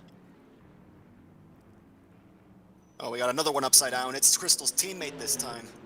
Tyler Stolhood was upside down. We caught the end of it there. And now both Lap Car Enterprises cars might end up being flipped car Enterprises. Caution number 4 out on the speedway, and that was our first wreck right off the start. And look who got through it. You want to talk about a golden horseshoe stuck in the nether regions? I feel like maybe a golden spam can is stuck in the tailpipe of that 71 car. Because that car is about as clean as a whistle. He's been running pretty well. 7th right now, the way they run. Yeah, if there's a spam can taped to the dash of that car, you ought to leave it in there for all the races to come. Absolutely, and we'll get a look at who was all involved in that accident here as we'll go ahead and take a look at the replay. Because that was odd, because again, that was right off of the start. I think it was Hunter Nelson was the first one to go sideways. I think just an ill-timed push there from the 7. Yeah, that's ultimately what it was. And everybody just went around spinning. 7 car bounces up the racetrack, caught the apron, and he went barrel rolling down the front, the turn 2. I think what happened there was a shift, an upshift that Stallhood wasn't prepared for. The telemetry is showing that car number 77 upshifted into 4th when the rest of the pack was still in 3rd. I don't think it was that much earlier than everyone else, but I don't think Stallhood was quite anticipating it. Might have been thinking that he would do that upshift a second or two after he actually did. Because just that little bit of a hiccup in speed while he went up the gear, and that was the moment that Stallhood got into the back of the 77 car. Yeah, and I'm wondering if Bose with his setup here tonight, maybe having the train running a little bit lower a gear between 3 and 4 to give it a little bit better shift here. But again, that's also a relatively ill-handling race car too. That Nelson has really been. And it was actually a Hunter Nelson, not Chris Bose, who was running probably just a little bit shorter of a gear there. And he will go to the end of the longest line. A couple more cars back down the pit lane. And we are past the halfway point of this race, so it's been a good one. It's been a good one, but it's been a race full of carnage so far here tonight, and I got a good feeling that we got 4 cautions in the books already. I feel like we've got at least 2 or 3 more up in store because, if this is how these guys were going to race in the first half of tonight, only God knows how these guys are going to race in the second half this evening. It is bound to get pretty nasty here. And these final, likely 19 laps of the night here, and I doubt that we're going to run all 19 under green here because these guys have been aggressive. They know there's no points on the line. The only thing that's on the line is finishing first. But to finish first, you first must finish. Some of these drivers having a little bit of issues with that. So far, anyway, the first half of the race that's about to wrap up at the end of this lap. When races start like this, they usually end one of 2 ways. Either the pattern holds all the way through to the finish, or everybody eventually gets it all out of their system and brings home a proper green flag fight to the end. So At this point, I'd still say there's no telling which one we're going to get, but a lot of cars have received damage by this point, which might start shaking up the pack to the point where they don't have much of a choice but to spread out if this many cars keep receiving damage. Simultaneously, though, a lot of them have gotten away with it very lucky. Rich Roy and Corbin Wentz, I think, got away mostly clean from that one, despite being involved in another accident. So most of the field's still on pace, it's looking like at the moment. Going to see how the second half of the race shapes out. And hey, you know what? We've still got all 17 cars left in the race. You know, considering some of the hits that we've seen here tonight, Vincenzo, considering we've had 3 different cars go upside down for a grand total of 4 flips, everybody is still in relative contention. And you know what? Again, we talk about this persistence of Crystal Bennett. If she ends up winning this race, again, she's 3 laps down. She's going to need 3 more cautions to not be involved in said 3 more cautions to get back in here and have a chance at things. Bobby Simpson very slow in the 30. I think he might be dropping at the tail end, realizing, yeah, this race is going to get even crazier. Like, we thought it was crazy enough, but it's going to get a whole octave higher in terms of craziness. And he's going to wisely drop to the back in that 30 car. But Zach Rogers has been running on cruise control. Again, he gained the race lead based on strategy from the second caution of the night, if I'm not mistaken. And ever since then, he's just had a throttle hold on the race lead. Has led 14 laps so far to the night of the 21 in the books. And he has just been cruising here in South Florida. I mentioned earlier that the drivers who tend to end up at the front of the end of these races are ones who are constantly heads up as to how to keep their car in the safest place they can at all times. Zach Rogers is plenty smart enough to know that if you're in the lead, might as well stay there while you're at it. It's about the safest place you could be in a field of packed up race cars. So he's been doing a great job holding down the lead, and it's putting him in by far the best position to win this race so far here at the halfway point. 21 laps in the books. It'll be 22 once they go back onto the start-finish line here as we wrap up caution number 4 of the evening. All 17 cars still in the running here for the 3rd annual Fuel Clash as Rogers will see the green flag. Back to the gearbox we go. Another great jump on the inside lane. Here we go once again with 19 laps to go.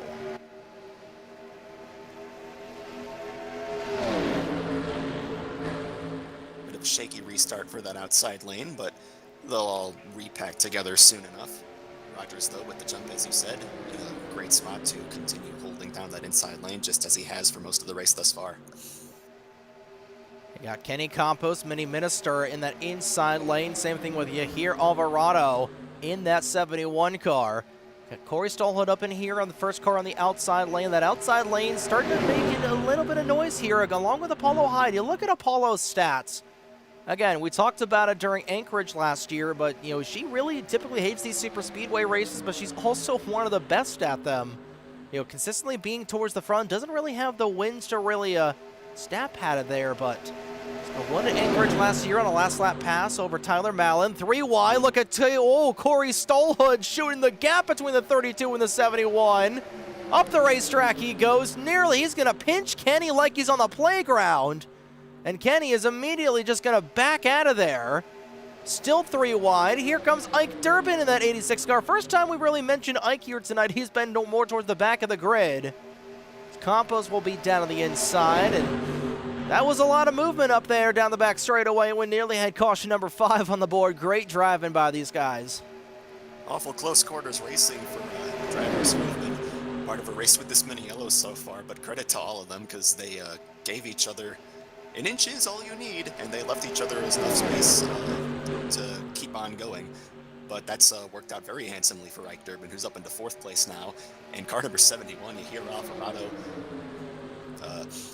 Doesn't matter how many crashes you get that 71 car in, he's not stopping. He's up into 3rd place now, right behind the leaders. He has reminded me a lot of Kyle Busch back in the 2012 Budweiser Duel or the Budweiser Shootout, where Kyle Busch was involved in like 2 or 3 different accidents. Was able to piece that car back together. Was able to make some really good saves, piece that car back together, and won in a photo finish at the line with Tony Stewart. But Alvarado's doing really well. Kenny Campos up in here trying to get that first ever Fuel win. 16 laps to go here at Daytona.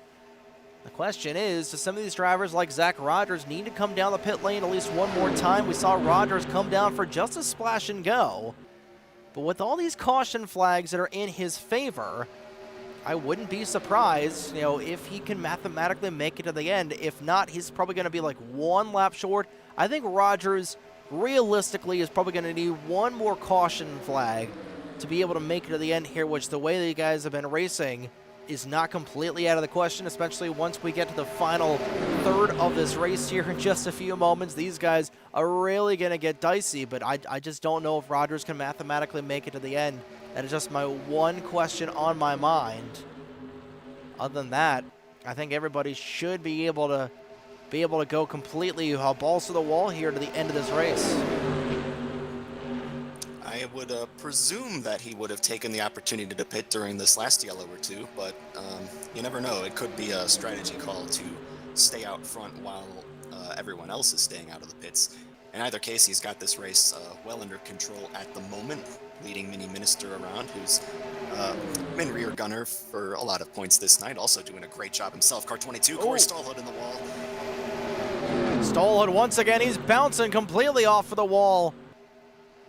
Not sure if something broke on that Sim Magic Supra, because he was fishtailing completely there through 3 and 4, and somehow was able to keep the car pointed in the right direction. He was running in 8th at the time, and he will fall all the way down into the 14th position after that incident.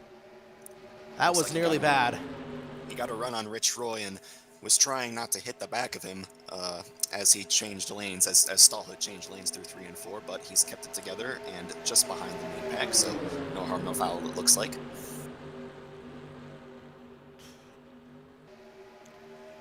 "13 laps remain as they go over the Daytona hump here once again for the 27th time.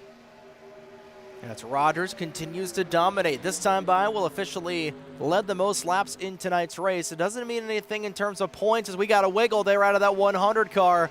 That Fruit Bat Factory's 100 Subaru was looking really indecisive for the Impa race as she and Kenny Campos look to be square dancing a little bit further there. They're still dancing off turn 2. I was saying earlier that the further away from the lead car you get, the less you want to bump the car in front of you. I'm not sure if they're trying to form a run that just hasn't quite worked yet, but Paulo definitely transferring a bit of orange paint of Kenny Campos' Camaro there. Well, last thing you want to do here, especially with these guys going single file, is really try to make any moves here, before the final 5 laps. Because I think the final 5 laps of this race, once we reach the point of no return, probably lap number 7 is I would gauge. With 7 to go, I think that's going to be the point where we're starting to see some drivers make some moves where they know that, hey, if this fails, I've got the caution caveat, and I can make it to the end day, or I can try and catch back up with another restart. Once we get to 5 laps to go, though, that's real. I think once we hit 5 to go, that's when things are going to calm down a little bit. With 4 to go, they're going to ramp up. By the time we get to 3 laps to go, extremities on the table, all bets are off. And especially once we hit 2 laps to go, this thing is going to completely boil over in terms of aggression. But we still got a little bit of time before that. 11 to go at the line. And until then, these guys, still running in a choo-choo train. A little bit of a drag in there out of the tri-oval with some drivers getting loose. And I think Rich Roy is also he's sensing that something big is going to happen. It's about to pop off there. As he's going to be right in front of Blake Warren, and he will settle up right in front of the owner. The partial owner of Warren Wentz Racing will go on board with the 29 here down the super stretch. It's got a lot of distance between him and the train in front, and he goes looking on the inside. Whenever you are this far behind the car,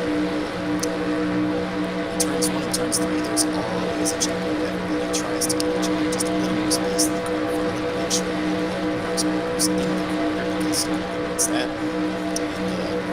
If you're far enough back, like Rich Roy is, about 8th in line here, you might be able to use that opportunity to keep your foot planted and just swing around the outside by the time the checkup gets back to you. Starting to approach the point where these drivers are going to get really aggressive, and Campos just got shoved out of line. Back in line he goes. That's going to create an accordion. And everybody, credit to both Blake Warren and Rich Roy for getting out of line as Trevor Davis had to slam on the brakes. Now trying to take advantage of that 35 car being a little bit off pace there is Rich. He's going to swing that 29 Mazda to the inside and he'll pick up a spot. And that could have been big there once again. We've seen just a lot of drivers, doing some really great heads-up racing here. And the reaction time on a lot of these guys has been good so far, but they're going to be seeing probably a little bit further down the racetrack and not quite right in front of them here in these next couple laps, Vincenzo, because this is about to be an all-out brawl. That it is. The drivers on the other half of this train, the front half, have been doing a really good job at giving each other space, leaving air between their bumpers to make sure that nobody has to check up in the first place, leaving all those sketchy moments to the cars at the back. Rogers, Minister, Colorado, and Durbin doing a really good job maintaining the very strong spots they have here.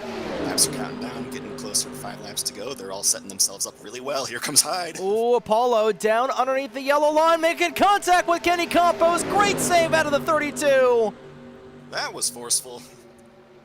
He had a jam. You could see that in the cockpit there. He was jamming that car all the way back to the left. And he was able to make a great save. The only thing is all of his momentum is going to be sapped there. That Embassy Chevrolet will fall to the tail end of the line. That's really going to be the first big move for these drivers.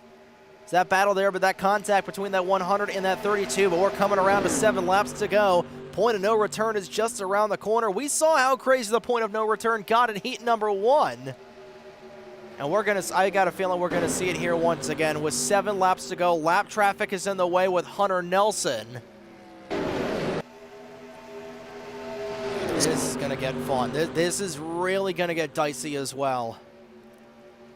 Yeah, Apollo taking advantage of the fact that you're fully allowed to race on the apron here. I'm not sure if she had the room to go down there, if Campos left her that room, but she forced it on the way back to the track. Doing it again. Roy into the outside wall, back down the racetrack into the 30, and a repeat of November. The 29 and the 30 cars collide.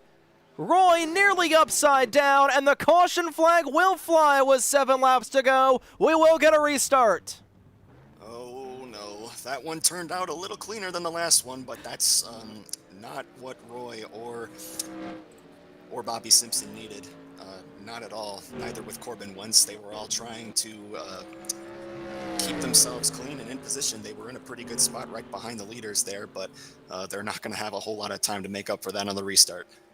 No, they will not. Caution flag number 5 goes up on the board here. As Bobby Simpson, who had the fastest lap of the race, will be collected as just an unfortunate passenger in that situation. We'll get a look at it here before we'll watch what will likely be the final round of pit stops.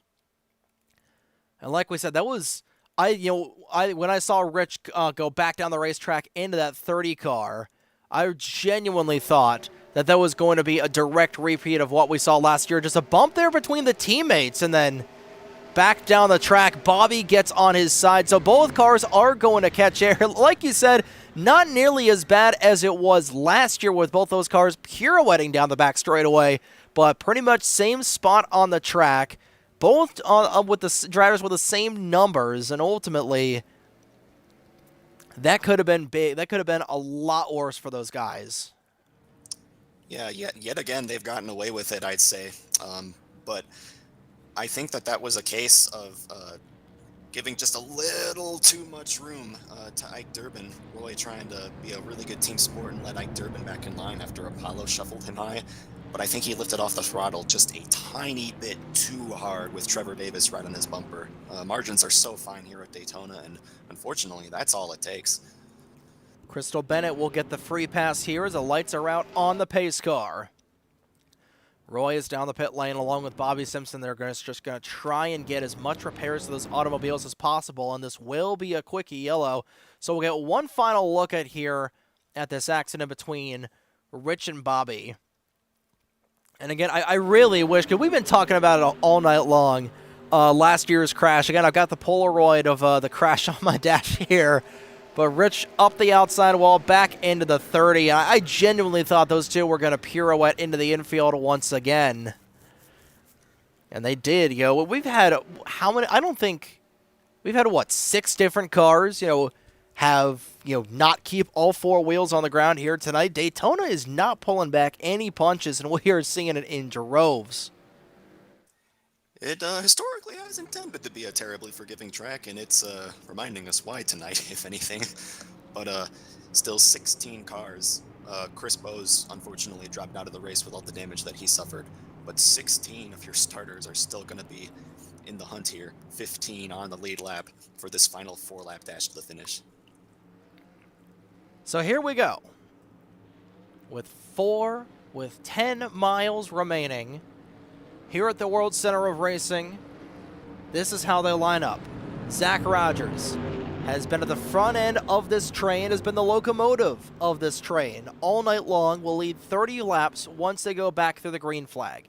Mini Minister will be on the inside of that second row. Apollo Hyde will once again choose the outside. You got here Alvarado, which has made up that 3-car train that has been unbeatable on the inside tonight. They've been the Nitro Motorsports cars here of Daytona.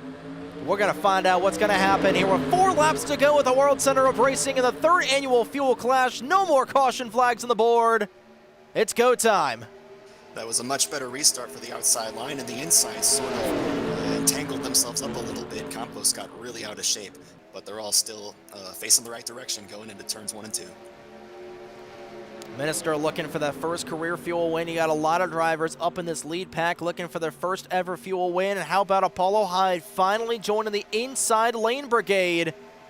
Down the back straightaway they go into turns 3 and 4. And I got a really good chance here, Vincenzo. I got a good feeling that they are not done wadding it up as they trundle, they race, they thunder their way off once again. You got a lot of drivers that are looking for the recoveries. Blake Warren has never won in the Fuel Racing League. Tyler Stoll had flipped the car earlier tonight. Corey Stoll has never won in the Fuel Racing League. Neither has Corbin Wentz. A great opportunity for so many drivers to get that first ever Fuel Racing win. But the winningest driver in the Fuel Racing League, the Fuel Grand National Series as well, is at the forefront with 3 laps to go. Rogers has been a brick wall all throughout tonight. Can anybody get around that Bass Pro Shop Supra? He sure has made it look easy, doing what he does best and maintaining control of the race. Mini Minister has made a great partner right behind him, and Yahir Alvarado. Those 3 are the same 3 who were leading that train for the last 15 or so laps. Got themselves in really good shape here. 2 laps to go at the line. Sticks high in the air. 2 to go in the clash. Alvarado and Minister. I got a good feeling those 2 Fords are really going to start trying to drag the brake a little bit. That's exactly what Apollo's doing. Trying to drag the brake. Getting a little help there from that 86 car of Ike Durbin. Durbin just about throwing the block. Here comes Alvarado. Big run coming for the 100. She's forced all the way down into the apron. Great recovery, she gets turned. Down the back straightaway they go. Somehow she gets it, keeps it straight. I can't believe she kept it straight. They've kept it in control, but the 71 car is up into second place right behind Rogers. Alvarado to second. Rogers in the race lead. Coming around turns 3 and 4 for the penultimate time. White flag in the air. One more time around the Daytona International Speedway. Alvarado, Minister, Campos inside this top 4. Blake Warren rounds out the top 5. 4 of the 5 drivers in the top 5 have never won in the Fuel Racing League. Could tonight be their best chance? But to beat the best, you gotta beat the best. And Zach Rogers has been the best all night tonight. If they want the win, they're going to have to go high. Rogers isn't giving them any other lane. Alvarado going high. Minister goes higher. Campos nearly spins. Here comes Alvarado. He's looking for a run on the back end of the 54. Not able to grab the ledge. I think that might do it. Off turn 4 for the final time tonight. One final chance for Alvarado. He'll go high. Not going to have any help. Checkered flag in the air, and Zach Rogers pretty much wire to wire wins the 3rd annual Fuel Clash as they crash behind him. Yahir Alvarado will get second. Kenny Campos rounds out the podium. Blake Warren and Trevor Davis the top 5. Oh boy. That was a race. And that was an incredible race from Zach Rogers. Fixed setup. Big runs with the way that this setup and chassis combination work, and The man drove like he had a different setup, led so much of this race, and looked in control the whole time. That was an incredible performance by Zach Rogers. Well, the Bulldog is certainly back here with 2 wins tonight. One his heat race and one the main event. And a driver, you know, we typically don't see drivers dominate like this on the super speedway, but ever since he got that race lead on lap number 5, he didn't relinquish it at all. 35 laps led on the night. And Bishop Family Racing, in their first ever event as an organization here in the Fuel Grand National Series, ends up victorious with Zach Rogers. And he's going to burn it down here at the World Center of Racing. Second consecutive win for Rogers here on the North American Sim Racing Network. Yeah, what is that? 301? Yes, sir, and 201, and unfortunately, the server bounced me out there, unfortunately, so trying to see if we can get a replay of that, but man. Someone must have had it, but yeah, it looks like it signed off a little bit prematurely, but in either case, very appropriate celebrations for Zach Rogers there. And like you said, first time that a GNS car for Bishop Family Racing's ever hit the track, and it was the one to beat. It was the one that could not be beat. It definitely did. We're going to go ahead and see if anybody got the replays, because everybody fell out of the server there by the looks of it. I think we'll double check to see if anybody got the replay before everybody got bounced out.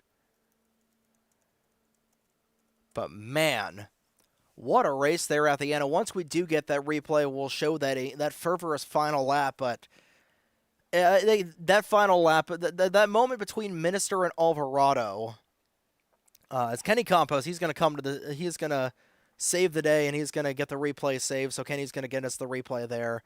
But kudos to you, Kenny. But overall, that was the deciding moment of that race was when Mini Minister tried to make it 3 wide for the race lead. You know, you've got a manufacturer teammate. It's kind of like Alex Bowman and Kyle Busch back in the Bud Shootout, or the clash back in, what was it, 2018, I want to say, 2018, 2019. You know, just trying to get to the end, chug along to the end, and ultimately, you went 3 wide. A little bit of contact was made, and we'll get a replay of that here in just a few moments. But that was really the point where things just kind of went off the rails, it seemed. Yeah, we saw that Zach was going to force everyone to go around him the long way if they wanted to take the win, and they needed to team up in order to do it. And by the time you get to turn 3, there's only 20-odd seconds left in the race. That's your one last chance that you have left, and the two of them, that little moment, that bobble, that sort of disconnect, that was their one shot that they had. Luckily, Alvarado held on to record an incredible second-place finish, considering the race he had and all the trouble he endured. But yeah, Zach did everything he needed to do, and the opposition couldn't quite team up strongly enough to make up the extra distance up high. Brought himself home a trophy for the first time in Fuel here in quite some time. Welcome back, Zach. Absolutely, and we'll go ahead and see if we've got the replay in the drive, and we'll get to our post-race interviews here in just a few moments after an incredible run here at the end.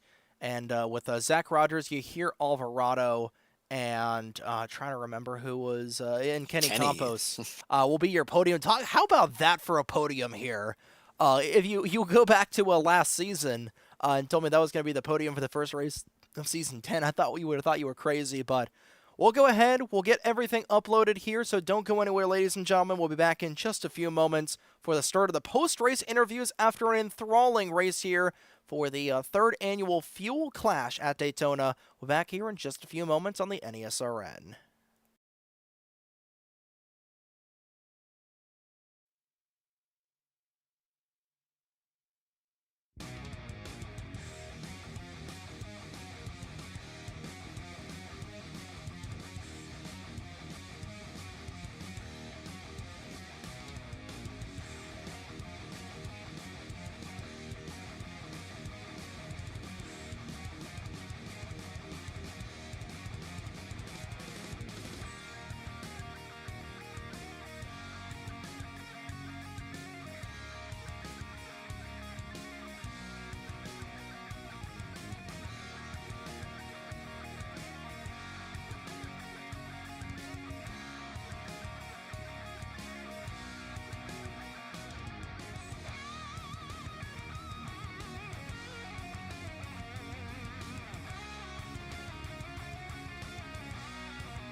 And we are back here at the Daytona International Speedway for the post-race show here on the NESRN, your home for the Fuel Racing League. Trey Wright and Vincenzo Focusato bringing you the action post-race after a fantastic finish here at Daytona, the third annual Fuel Clash, where Zach Rogers was able to dominate with track position to get the job done. We'll take a look at the replay here at what happened during this final stint. And Vincenzo, we talked about it, going 3 wide for the race lead, ultimately did not work, and ultimately resulted in the Bulldog getting that 201st career Cup Physics win. Your takeaways on the final lap of this race?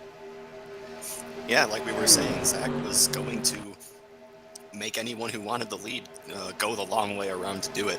And with how strong he was down on the low side, they weren't going to pull it off unless they teamed up. And that little bobble, that disconnect between cars 71 and 22, sort of sealed the deal because at that point there just wasn't enough time left in the race to make another run. Alvarado held on for a very strong second place finish out of that still, but Zach did exactly what he needed to do and brought himself home a trophy as a result. You definitely did, and we'll be talking with Zach Rogers, and you hear Alvarado here in just a few moments, but we'll bring things up to our third-place finisher here tonight. User was moved to your channel. Driver of the number 32, Embassy Chevrolet Camaro. Mr. Kenny Compas got a copy of us here in the broadcast booth. Yes, I do. Well, that was a very exciting race for you at the end. A career tying your career best of P3 as a finishing result. Congratulations on that front. But my goodness, man, that final 4-lap run and that race overall was just crazy. Just want to get your initial thoughts on the race here. I mean, Trey, to be honest, I didn't think I would even finish third to begin with, even after I almost nearly hit the wall or nearly I could have rammed into it. Lost for words right now. I swear. Like, I felt my chest pull out a bit the moment like that happened, and the moment I totally crossed the line for third. Absolutely. And then just walk us through that final restart from the point of, just restarting a little bit more towards the back of the grid to that final lap where the seas opened for you. When leaders went 3 wide, you got loose, made an incredible save. Just walk us through just the heart-pounding content that we saw there at the end, because my goodness, Vincenzo and I were just about jumping out of our seats watching you guys manhandle those cars through 3 and 4. It was already tough enough with these cars because anytime, if already at the beginning you may have saw, like, I almost ran into, I think Ike it was, by the looks of it, but really I didn't. It was mostly really like you have to be careful with the car and just handle it, and as well as the people behind you. You just don't know if they're gonna bumper grab you or just, And I know we have a no yellow line rule in this race, so I was completely caught off guard from Apollo's move there, but. And as well as, surprisingly enough, I had damage on the right side near the final on that final caution.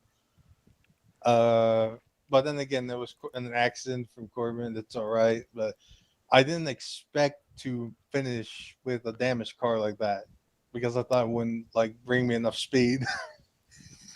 But it was already tough enough, anyways, and I just hoped that I made a move that at least didn't wreck a car, but at least just kind of move him out the way a little bit. Not like in a wrecking way, just juke him out the way. Absolutely. We saw a lot of juking there at the end. And Vincenzo, we'll turn things over to you because, man, that was quite the ending there. Yeah, if I do say so myself, Kenny, you found yourself in a lot of pretty tight spots all throughout the course of those 40 laps. I'm sure you would have preferred a slightly easier go at it. But with checkups and having to swerve and banging doors with other people at 180, you handled all those situations very well to keep your car clean throughout the other side. And that's what super speedway racing is all about. You were rewarded with a very strong finish as a result. So congratulations on this podium. I hope you enjoyed it while you were at it out there. Yes, I was. I had a moment to calm down, just to catch my breath, just to catch my breath, just to calm down. Otherwise, I panic too much to myself. Yeah. But super speedway has been I guess only my strength at this point. Bigger tracks or seem to be only my strong core, especially Daytona. But I mean, and that oversteer, I guess, somewhat like from the bumper grab, just saving that. I mean, that takes skill as well as make sure you keep it straight without overdoing it. And a whole heap of skill. It's really revealing hearing how virtually out of breath you are. Me and Mr. Wright here up in the nice, cushy, furnished booth. It's a little easy, even as exciting as it is, to forget just how intense this is for everyone involved. Absolutely nonstop for 100 miles. So, once more, congratulations on an incredible result for me tonight, Kenny. Yeah, thank you, Vincenzo. Yeah, and that was certainly just a ton of fun there at the end there for the opening race of the season here for the preamble event for season 10. But looking ahead to the points-paying races with 11 races on the board, we know you're going to be running on a part-time schedule this season. Broadcasting some races here on the NES Arena, and then racing down below. We know you're going to be racing Darlington. Hopefully, we'll see you back here at Daytona to get another crack at the World Center of Racing. But what races are you looking at here in this upcoming season that you think you've got a pretty decent shot at, other than the super speedways of Daytona and Talladega? Hold on, I might have to pull up the schedule real quick. 1 second. We got Well, besides, Gateway, we got Texas coming up, we got quite a few mile and a halves. I think we got one or two road courses somewhere planted in there. besides Daytona, Darlington, and Talladega, of course, I would say Texas, my home track. That's another one. The same would go with the Glen itself. So hopefully those, at least I make an appearance. The rest of the other races, I might just stay in the broadcast booth in GNS. Well, definitely we'll have to see get another crack at the World Center of Racing next week's time. But until then, dude, it was a blast watching you make some incredible moves out there. And you definitely know the drill by now, being in the broadcast booth, and you'll get a chance to do a hat dance here.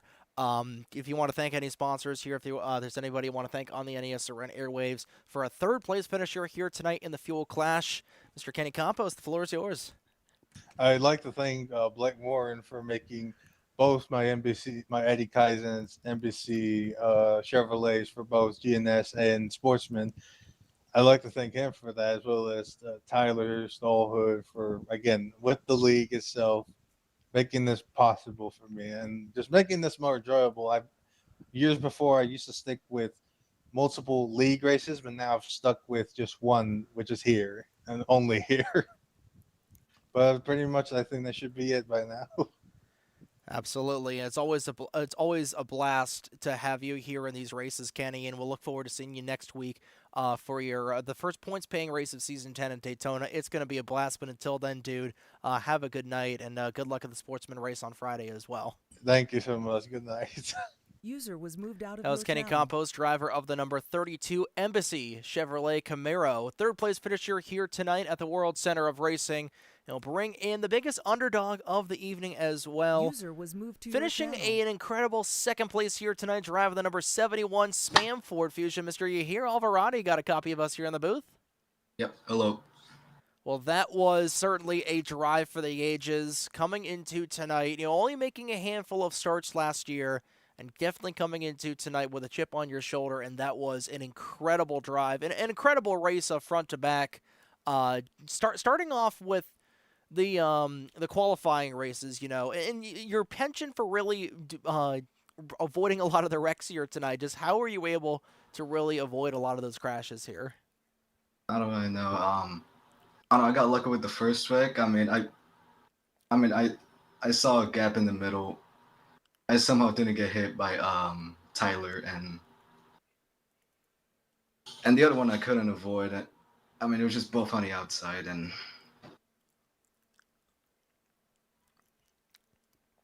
Well, you were definitely. It was just a hard day. Well, hey, hard day definitely paid off a lot, as just walking us through like that final restart where you and Mini Minister were lined up for the majority of the race, and down the back straightaway on the final lap, it looked like you two were going to really try and work together. There was the two Fords trying to take down the Toyota, and then ultimately just walk us through how things kind of fell apart down the back straightaway, and then all the way to the checkered flag where you finished second. I tried to prepare around lap 7, but except that last lap, the crash happened, and I didn't really know when I was gonna make the move because of the Apollo, already being on outside. I thought I was already done, but with the big run that we had coming to 3 to go, it looked like a chance, and I didn't know when to pull it. It was very hard to decide when it was gonna be. And that's probably the hardest thing to decipher in racing is, when is the time to go, and that really just comes with practice, as Vincenzo will throw things over to you here. Yeah, great performance tonight and an incredible second place finish from you. I gotta say, yeah, here, if you have yourself a lucky spam can uh, taped to the dashboard of your car, I think you ought to keep it in there for the remaining races to come. You found yourself right in the thick of a lot of different spins, a lot of different accidents tonight that were not of your own doing, and you snuck away with every one of them, including in the heat race.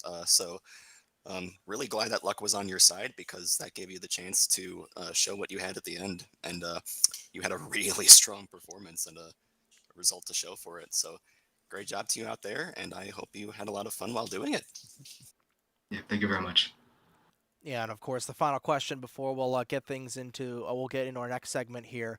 You were a newcomer into this league about a couple months ago at this point, and you've really been honing in your craft. But overall, just how have you liked racing here in the Fuel Racing League over the last couple of months? Making your debut, I think, all the way back at Bent Twig, if I'm not mistaken, midway through last year, and then entering your second season. Just how have you been liking the league overall?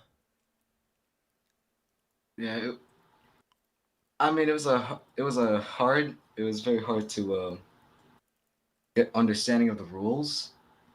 I didn't expect them to be that kind of strict, but I tried my best, and I just I just wish I had a better game to even support it because I had many good runs throughout the first stint of races. Bent Twig, my game froze and I couldn't do anything about it. I don't know the second race, probably Indianapolis. No, was it like Chicagoland? I think. I mean, I was running up front over there, Mm-hmm. and then of course the game crashed again. And do you know the third race? I forgot. I think it may have been. Trying to remember. I think it was Indianapolis. I don't think it was, but I mean, I also had a good car there. I tried using a lot of setups throughout there, and I got actually pretty accustomed to the loose cars that I've seen Apollo drive. It's actually pretty good to drive. It definitely looked like it was pretty good to drive here tonight. As you hear, a really good pleasure to really talk to you here this evening after a great runner-up finish for you. And what we'd like to do here on the NESRN with our podium finishers is after the interviews, we'll give them the chance to thank anybody that they want here on the NESRN. If there's any sponsors you want to shout out, anybody you want to shout out here on the NESRN airwaves for our second place finisher here tonight at Daytona. You hear Alvarado. The floor is yours for as long as you want, my man. I'll just thank my brother who made my scheme. You know what? I like the 95 Lake Speed stand car. It was very fun, and I don't know, because I don't know. I guess I think the other league owners that I've been with, which is probably like at least like four or something, because I just entered this league stuff at least like back in April, and it was fun getting introduced to everyone. Absolutely, and it was such a pleasure to have you here in the Fuel Racing League. And again, if anybody wants to join the Fuel Racing League, link for the Discord link down in the description box below of the stream. But you hear it's been a blast. It's definitely been a pleasure meeting you here over these last couple of months, seeing you race and really develop into your talent. And hey, you know what? Second place is the high mark for you. Let's go get that first career win. Congratulations on the second place here tonight, and we'll see you next week here at the High Banks of Daytona. Thank you, man. Have a good one. Good luck. User was moved That was out of your Yahir channel. Alvarado, driver of the number 71 Spam Ford Mustang, your runner-up finisher here tonight. And a great drive for him overall. Like we were talking about, Vincenzo, just an absolute banger of a drive for him here tonight. You know, just taking advantage of getting through the fire and the flames and ultimately coming up one position short, but a great, not every driver can say that they finished second here, especially at Daytona. It's really just a game of survival. That's the first part, but the second part requires execution, and he did that splendidly. So that's a strong result that was well earned. Well, a driver that executed to perfection here tonight will be our User final was moved to your interviewee of the channel. evening as we bring in the winner of tonight's third annual Fuel Clash, driver of the number 54 Bass Pro Shops Toyota Supra for Bishop Family Racing. Bulldog himself, Zach Rogers, you got a copy of us here in the booth? Yeah, Trey, what's going on? Nothing much, and I would say that was a little less chaotic than your win Sunday night in the Fast Renegade Pro Cup Series. But you doing Maybe for me. yeah. But hey, you doing Zach Rogers things by dominating the race, leading 35 laps consecutively at a super speedway. And first and foremost, congratulations for winning in your return to the Fuel Grand National Series here tonight at Daytona. Yeah, I mean, it's been a crazy 2 weeks. We did testing last week, and we did one 10-lap test and one 40-lap test. And I won the 10-lap test, and then I won my heat tonight. And then I played the strategy right, and you couldn't pass unless you were on the bottom, and no one dirtied me up, so we won the night. Absolutely. We saw that, we were talking about a little bit earlier on that passing was definitely going to be a little bit of at a premium here with the chassis zero that we're running. The cars are just pretty much planted to the ground, so there's not a whole lot of room for drivers to race. But being out front there by yourself and seeing all the chaos really transpire behind you, you're a driver that's always really been in that situation a lot in your career, where you're always more towards the back end of the grid, you're more towards the front of the grid. You're watching the chaos really transpire behind you. And was there at any time of the race where you thought, all right, can we just get a green flag run to the end so I can just continue to defend here? I thought we were going to keep wrecking, but we had one pretty long green flag run there where, I was actually kind of fortunate for it because, I don't think, I think Minnie had probably figured out that, if he made a move, he was just going to drop to the rear. So, when you're in second and when you're in third, your best choice is to just sit there, considering how the nature of the race was progressing. Just sit there on the bottom and just wait until 2 to go. Honestly, tonight it was wait until the white flag. Honestly, the move I was expecting to come once I saw what Apollo was doing was someone was going to go to the apron down the back straightaway and try and force me to let them back on the track, which I'll tell you right now, that wasn't going to happen. We would have just crashed. I wasn't going to give up an inch there, especially when someone's going off the track at Daytona. Absolutely. And, you give an inch and somebody's likely going to take a mile, especially at this track. And Vincenzo, will turn things over to you because that was pretty much just a wire-to-wire run for you tonight, just leading 35 laps consecutively. And Vincenzo, you got any questions for our winner here this evening? Not much in the way of questions, just a whole lot of congratulations, because that was a stupendous drive.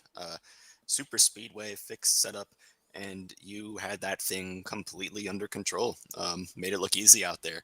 So we were saying earlier that the drivers who keep their car in the best place, regardless of what point of the race it is, tend to come out on top on these super speedways, and you had it all under control tonight. So congratulations to you, and great to see you back in victory lane here in the Fuel Racing League, Zach Rogers. Yeah, thanks, Vincenzo. It didn't take long, did it? Everyone's thrilled, I'm sure. Well, you're right back where you belong, and also put a Bishop Family Racing car in victory lane. Their very first race, their very first GNS car to hit the track, and hopefully you've Hopefully RJ's proud of that performance. I'm not sure what more he could possibly ask out of you. Yeah. Yeah, it's nice to be driving a Toyota again. I don't think I've driven a Toyota since season 0, so I've been driving Chevy pretty much everywhere. So it kind of honestly felt a little weird, but since it's in similar paint schemes to what I have on Chevy bodies for other mods, it makes it feel a little less weird. Yeah, well, in any case, you knew what to do with it tonight to make it go fast, and came home with the trophy to show for it. So, yeah, congratulations on a job well done, and hope you had a good time while you were out there doing it. Yeah, it was all right. And hey, we'll go back to the top of the charts here next week at Daytona proper, which is going to be a heck of a race there with a lot more drivers than we had here tonight because we had a sizable amount of drivers here for the Fuel Clash, but we're going to get a lot. I feel like we're probably going to get north of 20, 25 drivers next week because you're going to have your teammates with RJ, Victor, and Noah Hart is going to make his Grand National debut, if I'm not mistaken. And, you're going to have a lot of teammates with you. You're going to be a lot of competitors out there. And next week is going to be just a little bit tougher of a hill to climb. But hey, you are one of the kings of NR2003 online racing, and just looking down the order at this upcoming season, dude. You do have a lot of races where you are going to be the car to beat. You are going to be the proverbial Joe Gibbs racing car down in ARCA. But looking at the season, what are you really looking forward to track wise? Yeah, I don't know if Victor will be here next week. I think I saw him say somewhere that he doesn't have a computer for another week or two, but if he shows up, cool. Another team member, RJ, I know had to work tonight, so shout out RJ. And then Noah, I know I talked to Noah, and he said he wasn't sure how much he was going to race, but I'm sure if he can make it, he'll run because he loves Daytona. Who doesn't love Daytona? So, yeah, I took another peek at the schedule. Obviously, we've got Watkins Glen, which I'm sponsoring again, so we'll have the Death Craver 90K at the Glen again. And originally, it was going to be 2010 Classic Boot, but I think Tyler told me he didn't really care about running 2011 again, so we're going to run 2011 again, which I'm not sure if that'll be the default INI or my edited one that has more tire wear, but either way, it'll be a blast. Fulton should be interesting because the only times I've ever ran dirt and fuel, it was always fixed setup. Thankfully, I kind of know what to do in the open setup sense. It just basically depends on the chassis type. So if it's chassis 3, you basically just set it up like any other chassis 3 track because dirt is weird like that. So that'll be interesting.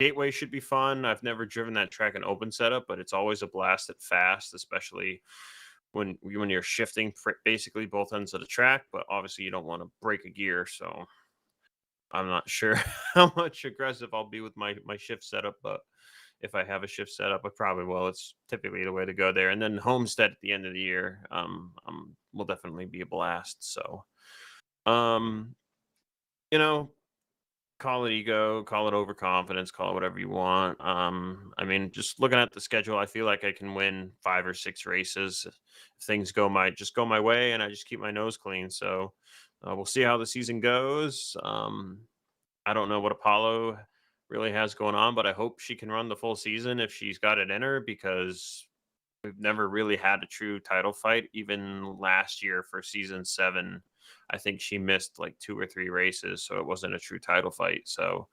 I'd love to go head to head with her all year. I'd love to go head to head with Vincenzo, all year. Vincenzo just gets better and better every season. And he's one of the best on keyboard there is in the game left. So, and then we'll see who else, maybe just a surprise. I think Chris Bowes showed some good speed at Indy. So I'm interested to see how he'll do as the season goes on.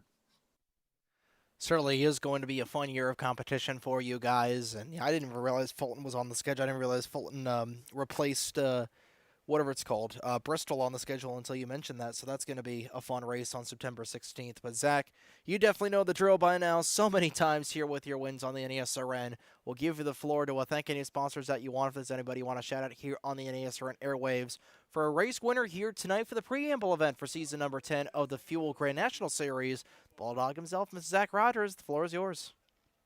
Yeah, I got to thank you guys for the broadcast. I'm sure you guys did a great job. Had a ton of fun. I'm going to be completely honest. I don't know how much of this I'm going to listen back because it was pretty boring just running single file in the lead for those 35 consecutive laps, as you put it. But happy to get the win nonetheless. I got to thank the admin team, of course, Tyler, Apollo, Rich, and Ike. A special shout out to Apollo for accidentally kicking the server back too early, so nobody got a replay except Kenny. But thankfully, Kenny got a replay. Kenny got the replay so fast that the end of the replay ends with my car just off of turn 2. So Kenny was on it to get that replay. He must have had some foresight or something, or he was just so happy he got third that he saved that replay as soon as he could. Shout out Cody Lamas, my painter. Already got Bass Pro Shops in Victory Lane, which is great. I try to, whatever schemes I run, I like to get at least one win a piece in. So that usually determines how much I run a scheme the rest of the season. So we'll run Bass Pro next week. And then I got a good throwback in the works. I wasn't originally going to do one, but Cody's going to do one for me. And we'll run that at Darlington. And then we'll start probably seeing the Liquid Death scheme on track. So should be fun season, rather. You just always go to year. But yeah, looking forward to it. And yeah, I'm ready for bed. I think a lot of us are all ready for bed as well, so we'll go ahead and let you go here. But Zach, congratulations on the win here tonight. Well, look forward to you running next week here at the World Center of Racing, trying to get a points pay and win here at Daytona next week. But until then, have a good night, dude, and we'll see you next week here. And congrats on the win once again. You're not broadcasting Friday? We're not. James Hodge, I believe, is going to be broadcasting on Friday. Oh, okay. Well, I will be there Friday. Alrighty, have a good one, dude. All right, later. User was moved out That was of your Zach channel. Rogers, driver of the number 54 Bass Pro Shops Toyota Supra, your winner here tonight at the Daytona International Speedway, and that will officially wrap things up here for tonight's broadcast. Vincenzo, any final thoughts on things here before we officially get out of Dodge? That was a pleasure to be a part of. I'm really happy that you gave me the opportunity to sort of as little kids, we watch car racing on TV, but by extension, we also watch broadcasting on TV. And I get to play pretend race car driver by driving this game. And tonight I got to play, I guess it's not even pretend broadcaster. We really did broadcast a race together. It was a lot of fun. I may not be as much of a natural as this as a lot of other people, but getting to call the action from the booth was so much genuine fun. And I think we got a good race to go with it. It was very chaotic for the first half, but it really cleaned up for the second half. People raced aggressively, but for the most part brought it home mostly clean and gave us a proper race to the end. And yeah, I hope that it was as enjoyable for anyone tuning in as well. It definitely was a lot of fun here, and of course, it's always a pleasure to have you guys up here in the broadcast, but it certainly is a little different of a perspective from being inside of one of these Grand National stock cars than being up here in the booth.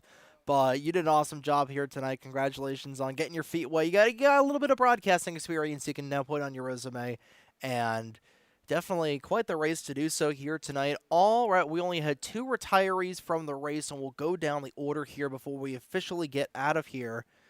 Starting off with a race winner tonight, winning by 8/100ths of a second over Yahir Alvarado was the 54 of Zach Rogers, leading 35 of the 40 laps here this evening to get the job done at Daytona. Yahir Alvarado finished in second, and Kenny Campos rounded out the podium. Another huge shout out to Kenny for getting that replay saved before everybody was unfortunately bounced from the server. Blake Warren gets his second best career Fuel Grand National Series finish, if I'm not mistaken. But the 4th place run, and Trevor Davis rounded out the top 5 in the 35.